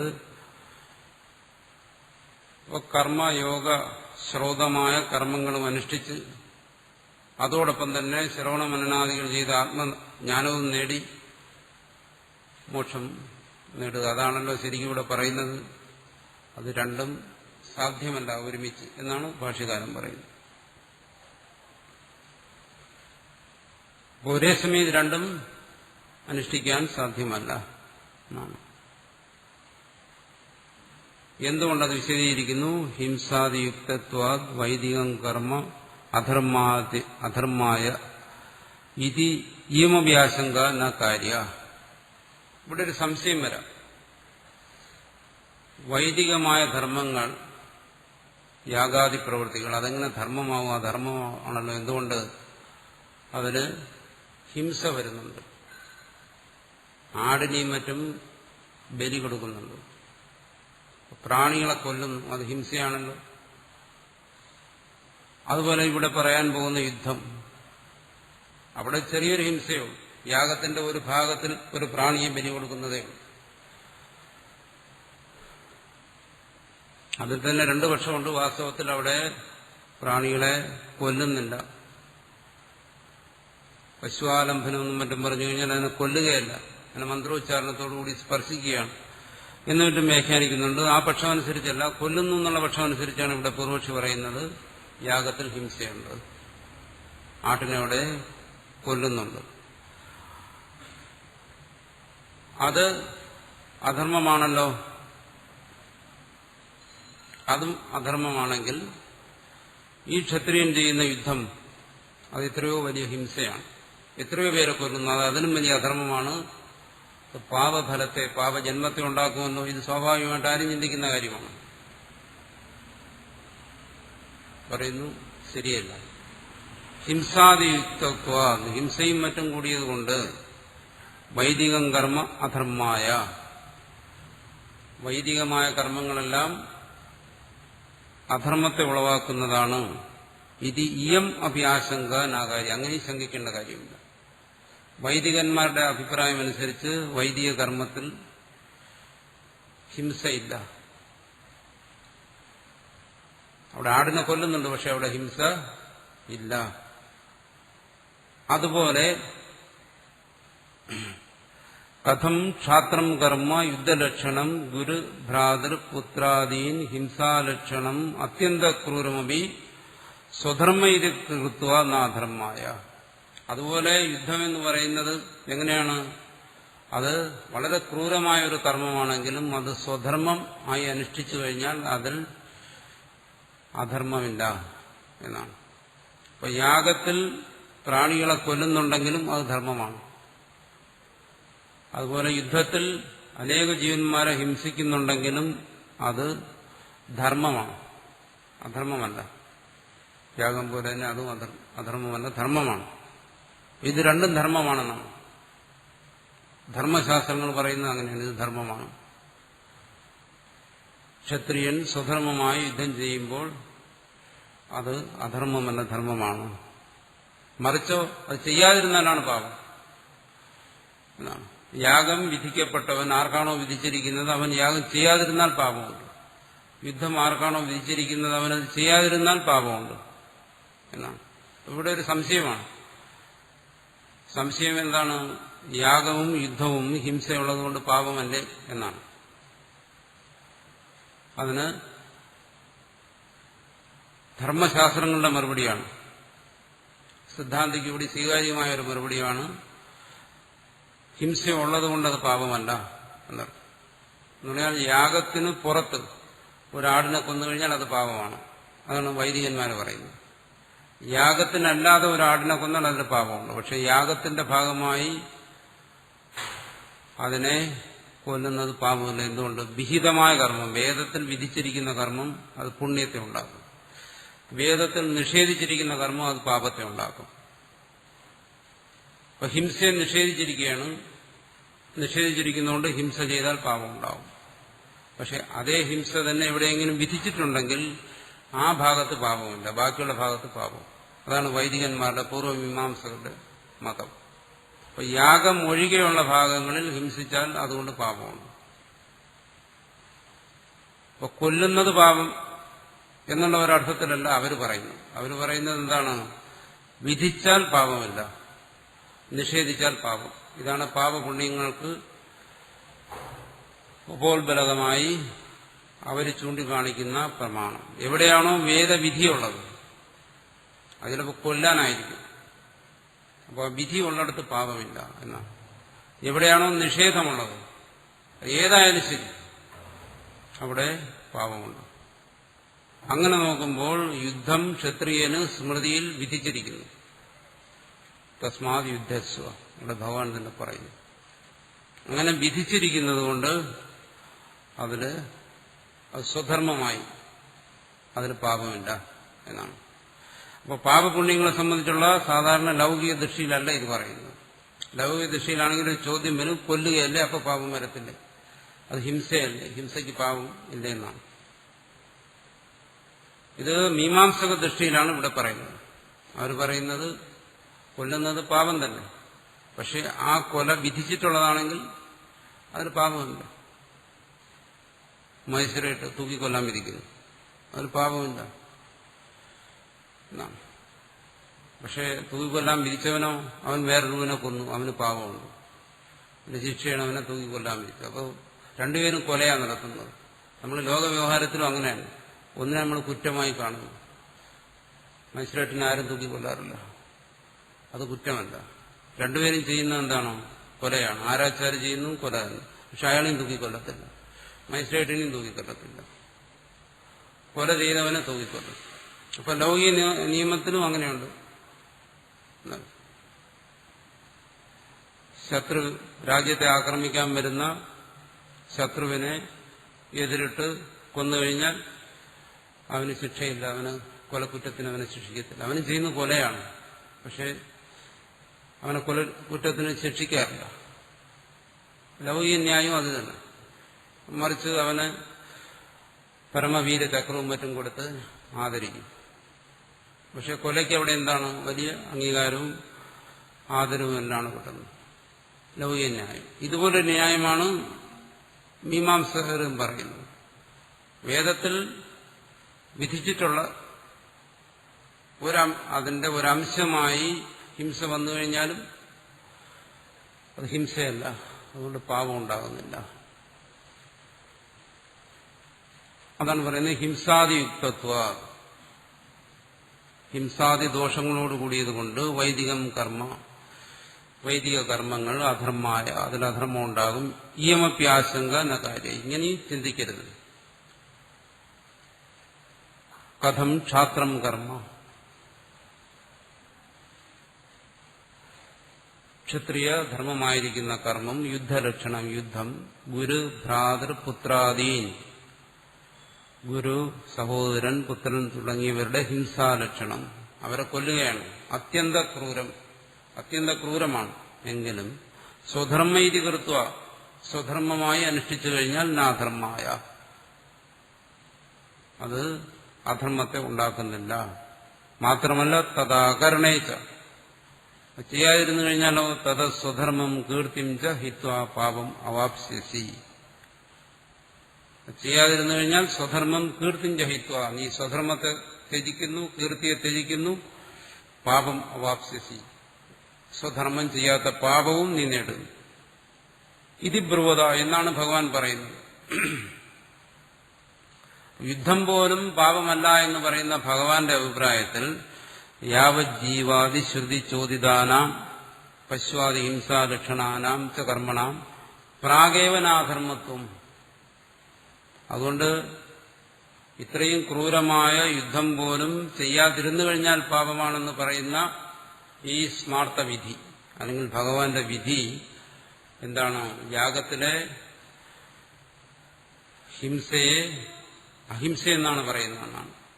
ഇതി ബ്രുവത എന്ന് ഭഗവാൻ പറയുമ്പോൾ ഇവിടെ യുദ്ധം ചെയ്യാതിരിക്കുന്നതാണ് പാപം എന്ന് പറയുമ്പോൾ യാവജ്ജീവാദിശ്വതി ചോദിതാനാം യാവജ്ജീവം അഗ്നിഹോത്രം ജുഹുയാ യാവജ്ജീവം എത്ര കാലം യാഗം ചെയ്യുന്നതിന് ശക്തിയുണ്ടോ അത്രയും കാലവും ശ്രുതി പറയുകയാണ് അഗ്നിഹോത്രം ചെയ്യാൻ. അപ്പോൾ പലതവണ ചെയ്തു കഴിഞ്ഞാൽ പലതവണ അതിൽ ആടിനെ കൊല്ലേണ്ടി വരും.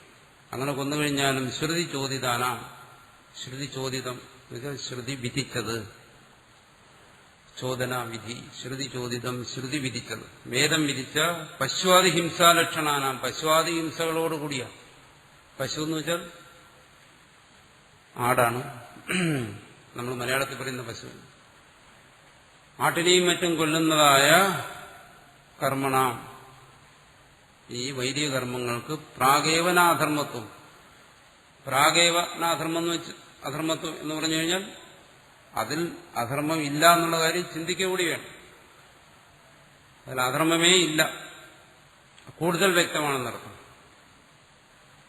യുദ്ധം അധർമ്മമല്ല എന്നുണ്ടെങ്കിൽ വൈദിക കർമ്മങ്ങൾ അധർമ്മമേ അല്ല. ഇതി സുനിശ്ചിതമുക്തം ഭൂതി അത് ഇവിടെ ഭഗവാൻ വ്യക്തമായി പറഞ്ഞു കഴിഞ്ഞു.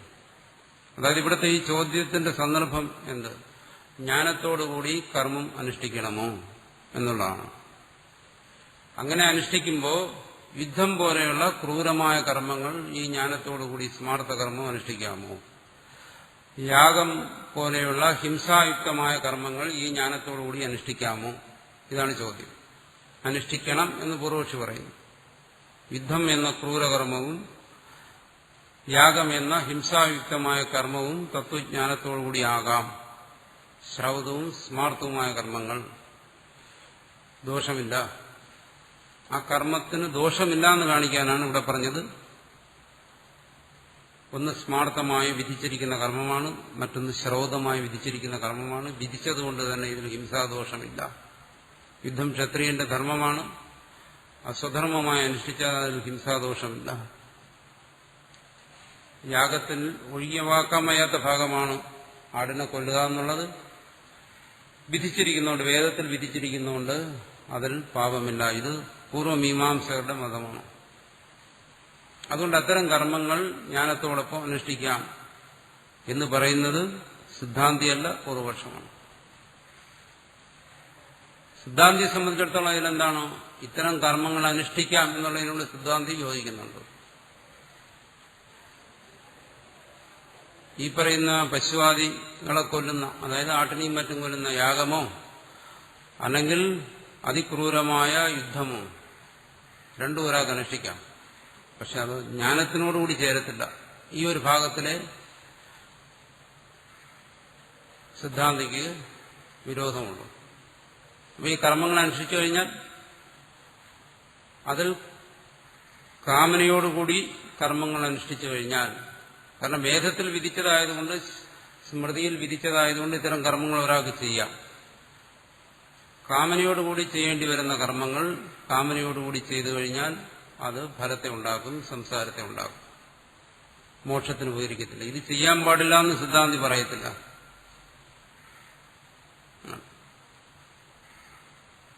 പൂർവമീമാംസകർ പറഞ്ഞു വച്ചിരിക്കുന്ന എല്ലാ കർമ്മങ്ങളും വേദത്തിൽ വിധിച്ചതുകൊണ്ട് തന്നെ ആ കർമ്മങ്ങൾ ചെയ്യാൻ പാടില്ല, അത് അധർമ്മമാണെന്നൊരു പക്ഷം അദ്വൈതിക്കില്ല.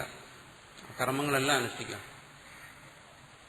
ചതുരാശ്രമങ്ങൾക്കും ചതുർവർണ്ണത്തിനുമായി എന്തെല്ലാം വിധിച്ചിട്ടുണ്ടോ, യുദ്ധമോ യാഗമോ എന്ത് വേണമെങ്കിലും ചെയ്യാം.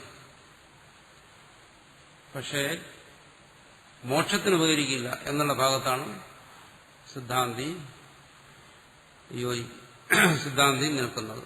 അത്തരം കർമ്മങ്ങൾ മോക്ഷത്തിന് ഉപകരിക്കുന്നില്ല. അത്തരം കർമ്മങ്ങൾ ചെയ്തു കഴിഞ്ഞാൽ ആ ചെയ്യുന്ന കർമ്മങ്ങളുടെ പുണ്യപാപം അനുസരിച്ച് ജന്മം ഉണ്ടാവും. അതായത് യാഗം ചെയ്ത് സ്വർഗത്തിൽ പോകുന്നു, ദേവയോനിയിൽ ജനിക്കുന്നു, അവിടെ സ്വർഗത്തിൽ കഴിയുന്നു. പുണ്യത്തിന്റെ ഫലമായി സ്വർഗത്തിൽ കഴിയേണ്ടി വരുന്നു. പക്ഷെ പാപത്തിന്റെ ഫലം അനുഭവിക്കേണ്ടി വരും. പാപം അവിടെ ഹിംസയുണ്ടായിരുന്നല്ലോ, അഹിംസയുടെ ഫലം അനുഭവിക്കുന്നതാണ്. ഇടയ്ക്ക് അവിടെ അസുരന്മാർ കയറി സ്വർഗത്തിൽ നിന്ന് അവരെ കടിച്ചിറക്കും. അപ്പൊ ദുഃഖം അനുഭവിക്കേണ്ടി വരും. ഹിംസയുടെ ഫലമാണ്. അത് സമ്മതിക്കുന്നുണ്ട്. അതുകൊണ്ട് ആ കർമ്മം ചെയ്യാൻ പാടില്ല എന്ന് പറയുന്നില്ല. ചെയ്തോളുക, അതിന്റെ പുണ്യഭാവ ഫലങ്ങൾ അനുഭവിച്ചോളുക. പിന്നെ എന്താണ് ഇവിടെ സിദ്ധാന്തി പറയുന്നത്? അത്തരം കർമ്മങ്ങളും തത്വജ്ഞാനവുമായിട്ട് ബന്ധിപ്പിക്കരുത്. അതാണ്. അത് മീമാംസകർക്ക് ആവശ്യമുണ്ടെങ്കിൽ അത് ചെയ്യാം. മാത്രമല്ല, കാമ്യ കർമ്മങ്ങളെ സംബന്ധിച്ചിടത്തോളം സിദ്ധാന്തി പറയുന്നത് അത്തരം കാമനകളോടുകൂടി ചേരുന്ന കർമ്മങ്ങളെ ഉപേക്ഷിക്കുക എന്നുള്ളതാണ്. വേദത്തിൽ വിധിച്ചിരിക്കുന്ന ഇത്തരം കർമ്മങ്ങൾ, ആ കർമ്മങ്ങളുടെ ഒരു പ്രത്യേകത എന്താണ്? അത് കാമനയോടുകൂടി അത് ചെയ്യാൻ പറ്റും. ഒരുവന്റെ ഉള്ളിൽ സ്വർഗ കാമഹ എന്നാണ് വിധിച്ചിരിക്കുന്നത്. കാമനയുണ്ടെങ്കിലേ ആ കർമ്മം ചെയ്യാൻ പറ്റും. സ്വർഗത്തിനോടുള്ള കാമന വേണം, സ്വർഗത്തോടുള്ള ആഗ്രഹം വേണം. അതുള്ളവനെ ചെയ്യാൻ പറ്റും, അല്ലെങ്കിൽ അത് ചെയ്യാൻ പറ്റത്തില്ല. അതുകൊണ്ട് ഒരു ജിജ്ഞാസു എന്താണ് ചെയ്യേണ്ടത്? അത്തരം കർമ്മങ്ങളെ ഉപേക്ഷിക്കുക. ഒരു ജിജ്ഞാസു എന്ന് പറയുമ്പോൾ സ്വർഗത്തോടും മറ്റും വിരക്തി വന്നവനാണ്. അവന്റെ മനസ്സിൽ അത്തരം കാമനകളില്ല, സ്വർഗപ്രാപ്തിയൊന്നും ഉദ്ദേശിക്കുന്നില്ല. അത്തരം പ്രവൃത്തികളെ ഉപേക്ഷിക്കുക. കാമനയോടുകൂടി ചെയ്യേണ്ടി വരുന്ന എല്ലാ പ്രവൃത്തികളും ഉപേക്ഷിക്കുക. നിഷിദ്ധമായ പാപത്തെ ഉണ്ടാക്കുന്ന കർമ്മങ്ങളെ ഉപേക്ഷിക്കുക. എന്നിട്ട് സാധാരണ കർമ്മങ്ങൾ ചെയ്യുക. അതാണ് പറയുന്നത്. അങ്ങനെയുള്ള കർമ്മങ്ങൾ ചെയ്യുമ്പോൾ അത് അഹങ്കാരത്തെ ത്യജിച്ച് ഈശ്വരാർപ്പണമായി ചെയ്യുക. അതാണ് സിദ്ധാന്തപക്ഷം.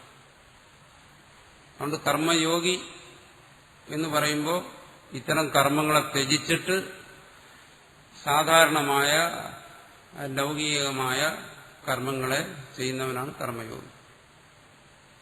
അവിടെ ഈശ്വരാർപ്പണ ബുദ്ധിയോടുകൂടി അഹങ്കാരത്തെ ത്യജിച്ചുകൊണ്ട് എന്തെല്ലാം കർമ്മയോഗത്തിന് പറയുന്നുണ്ടോ ആ ബോധത്തോടുകൂടി ചെയ്യുന്നു. അത്തരം കർമ്മയോഗം അനുഷ്ഠിക്കുന്നതിന് വേണ്ട ആത്മബോധം ഒരാൾക്കാകാം.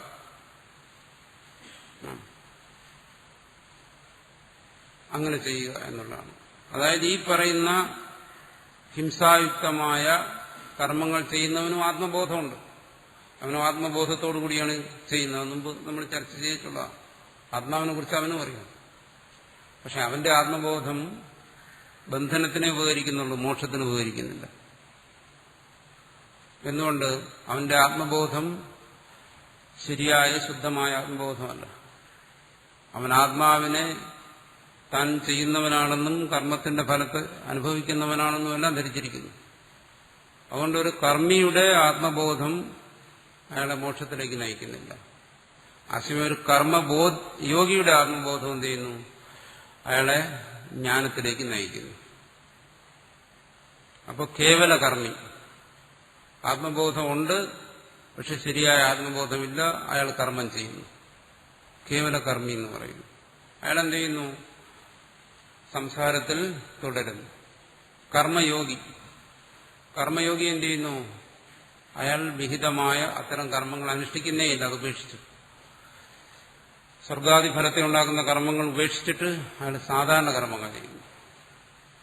ആ സാധാരണ കർമ്മങ്ങൾ അയാൾ ശരിയായ ആത്മബോധത്തോടുകൂടി ചെയ്യും. കർമ്മയോഗി. ആ കർമ്മയോഗിയിൽ തന്നെ അയാളുടെ നിലയനുസരിച്ച് വ്യത്യാസമുണ്ട്. കർത്തൃത്വം, ഭോക്തൃത്വം തുടങ്ങിയ ഞാൻ ചെയ്യുന്നവനാണ്, ഈ പ്രവൃത്തിയുടെ ഫലം എനിക്ക് വേണം, ഞാനിത് അനുഭവിക്കുന്നവനാണ് എന്നൊക്കെയുള്ള ബോധത്തോടുകൂടിയാണ് ഒരാൾ കർമ്മയോഗത്തിലേക്ക് കടക്കുന്നത്. പക്ഷേ കർമ്മത്തിലേക്ക് കടക്കുമ്പോൾ അയാൾക്ക് എന്ത് വരുന്നു? അയാളുടെ കർമ്മ അനുഷ്ഠാനം കൊണ്ട് അയാളുടെ ചിത്തശുദ്ധി വരുന്നതിനനുസരിച്ച് അയാൾക്ക് ആത്മബോധവും തെളിഞ്ഞു വരുന്നു. അപ്പോൾ അയാൾ മനസ്സിലാക്കുന്നു, ഞാൻ പ്രവർത്തിക്കുന്നില്ല, ഇന്ദ്രിയാർത്ഥേഷു വർത്തന്തെ, അങ്ങനെ ഒരു ബോധം ഉണ്ടാവും. ആ ബോധത്തോടുകൂടി അയാൾ കർമ്മങ്ങൾ ഈശ്വരാർപ്പണമായി അനുഷ്ഠിക്കുന്നു. കർമ്മസന്യാസത്തിന് അധികാരിയായിത്തീരുന്നു. കേവല കർമ്മി, കർമ്മയോഗി, കർമ്മസന്യാസി, ഇതാണ് ക്രമം. കർമ്മയോഗി കർമ്മസന്യാസത്തിന് അധികാരിയായിത്തീരുന്നു.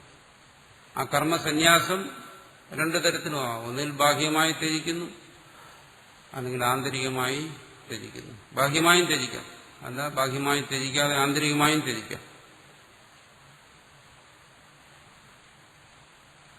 ആ ത്യാഗം കൊണ്ട് അയാൾ പൂർണ്ണമായ ജ്ഞാനപ്രാപ്തിക്ക് അധികാരിയായിത്തീരുന്നു. അയാളുടെ ഉള്ളിൽ ഈശ്വരബോധം ഉണരുന്നു, ഈശ്വര സാക്ഷാത്കാരം ഉണ്ടാകുന്നു, സംസാരത്തിൽ നിന്ന് മുക്തനായിത്തീരുന്നു. അതാണ് അതിന്റെ ക്രമം. അതിനാണ് ഇവിടെ സൂചിപ്പിക്കുന്നത്. ഇവിടെ ഈ പറയുന്ന കാമനയോടുകൂടിയ കർമ്മങ്ങൾ അനുഷ്ഠിക്കുക, അതായത് കേവല കർമ്മിയുടെ കർമ്മങ്ങൾ അനുഷ്ഠിക്കുക, അതേസമയം ജ്ഞാനനിഷ്ഠനായും ഇരിക്കുക, ഇത് രണ്ട് സാധ്യമല്ല എന്നാണ് ജ്ഞാനകർമ്മ സമുച്ചയത്തെ നിഷേധിക്കുന്നത്. ആ നിഷേധത്തിന്റെ താല്പര്യം അതാണ്. അങ്ങനെ ധരിക്കില്ല എന്നർത്ഥം. അപ്പൊ ആർക്കുമാകാം.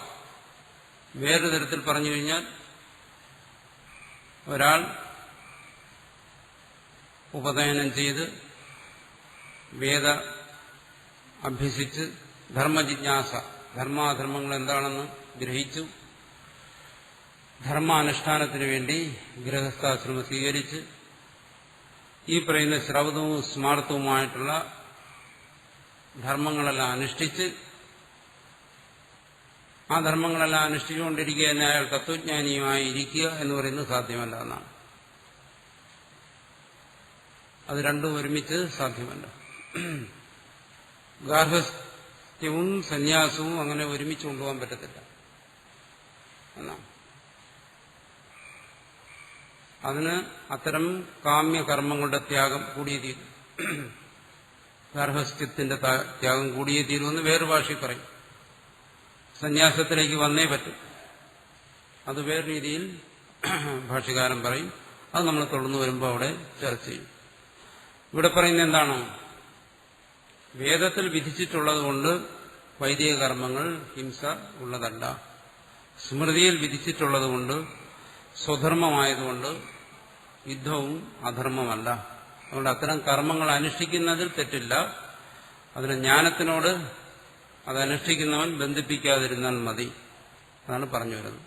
അതാണ് ജ്ഞാനകർമ്മ സമുച്ചയത്തെ ഭാഷ്യകാരൻ അംഗീകരിക്കുന്നില്ല എന്ന് പറയുന്നത്.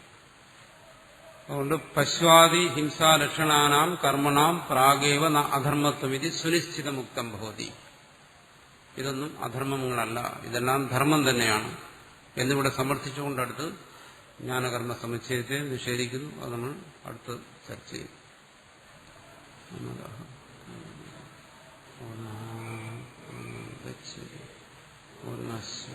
പൂർണ്ണമാദായ പൂർണ്ണമേവാവശിഷ്യത്തെ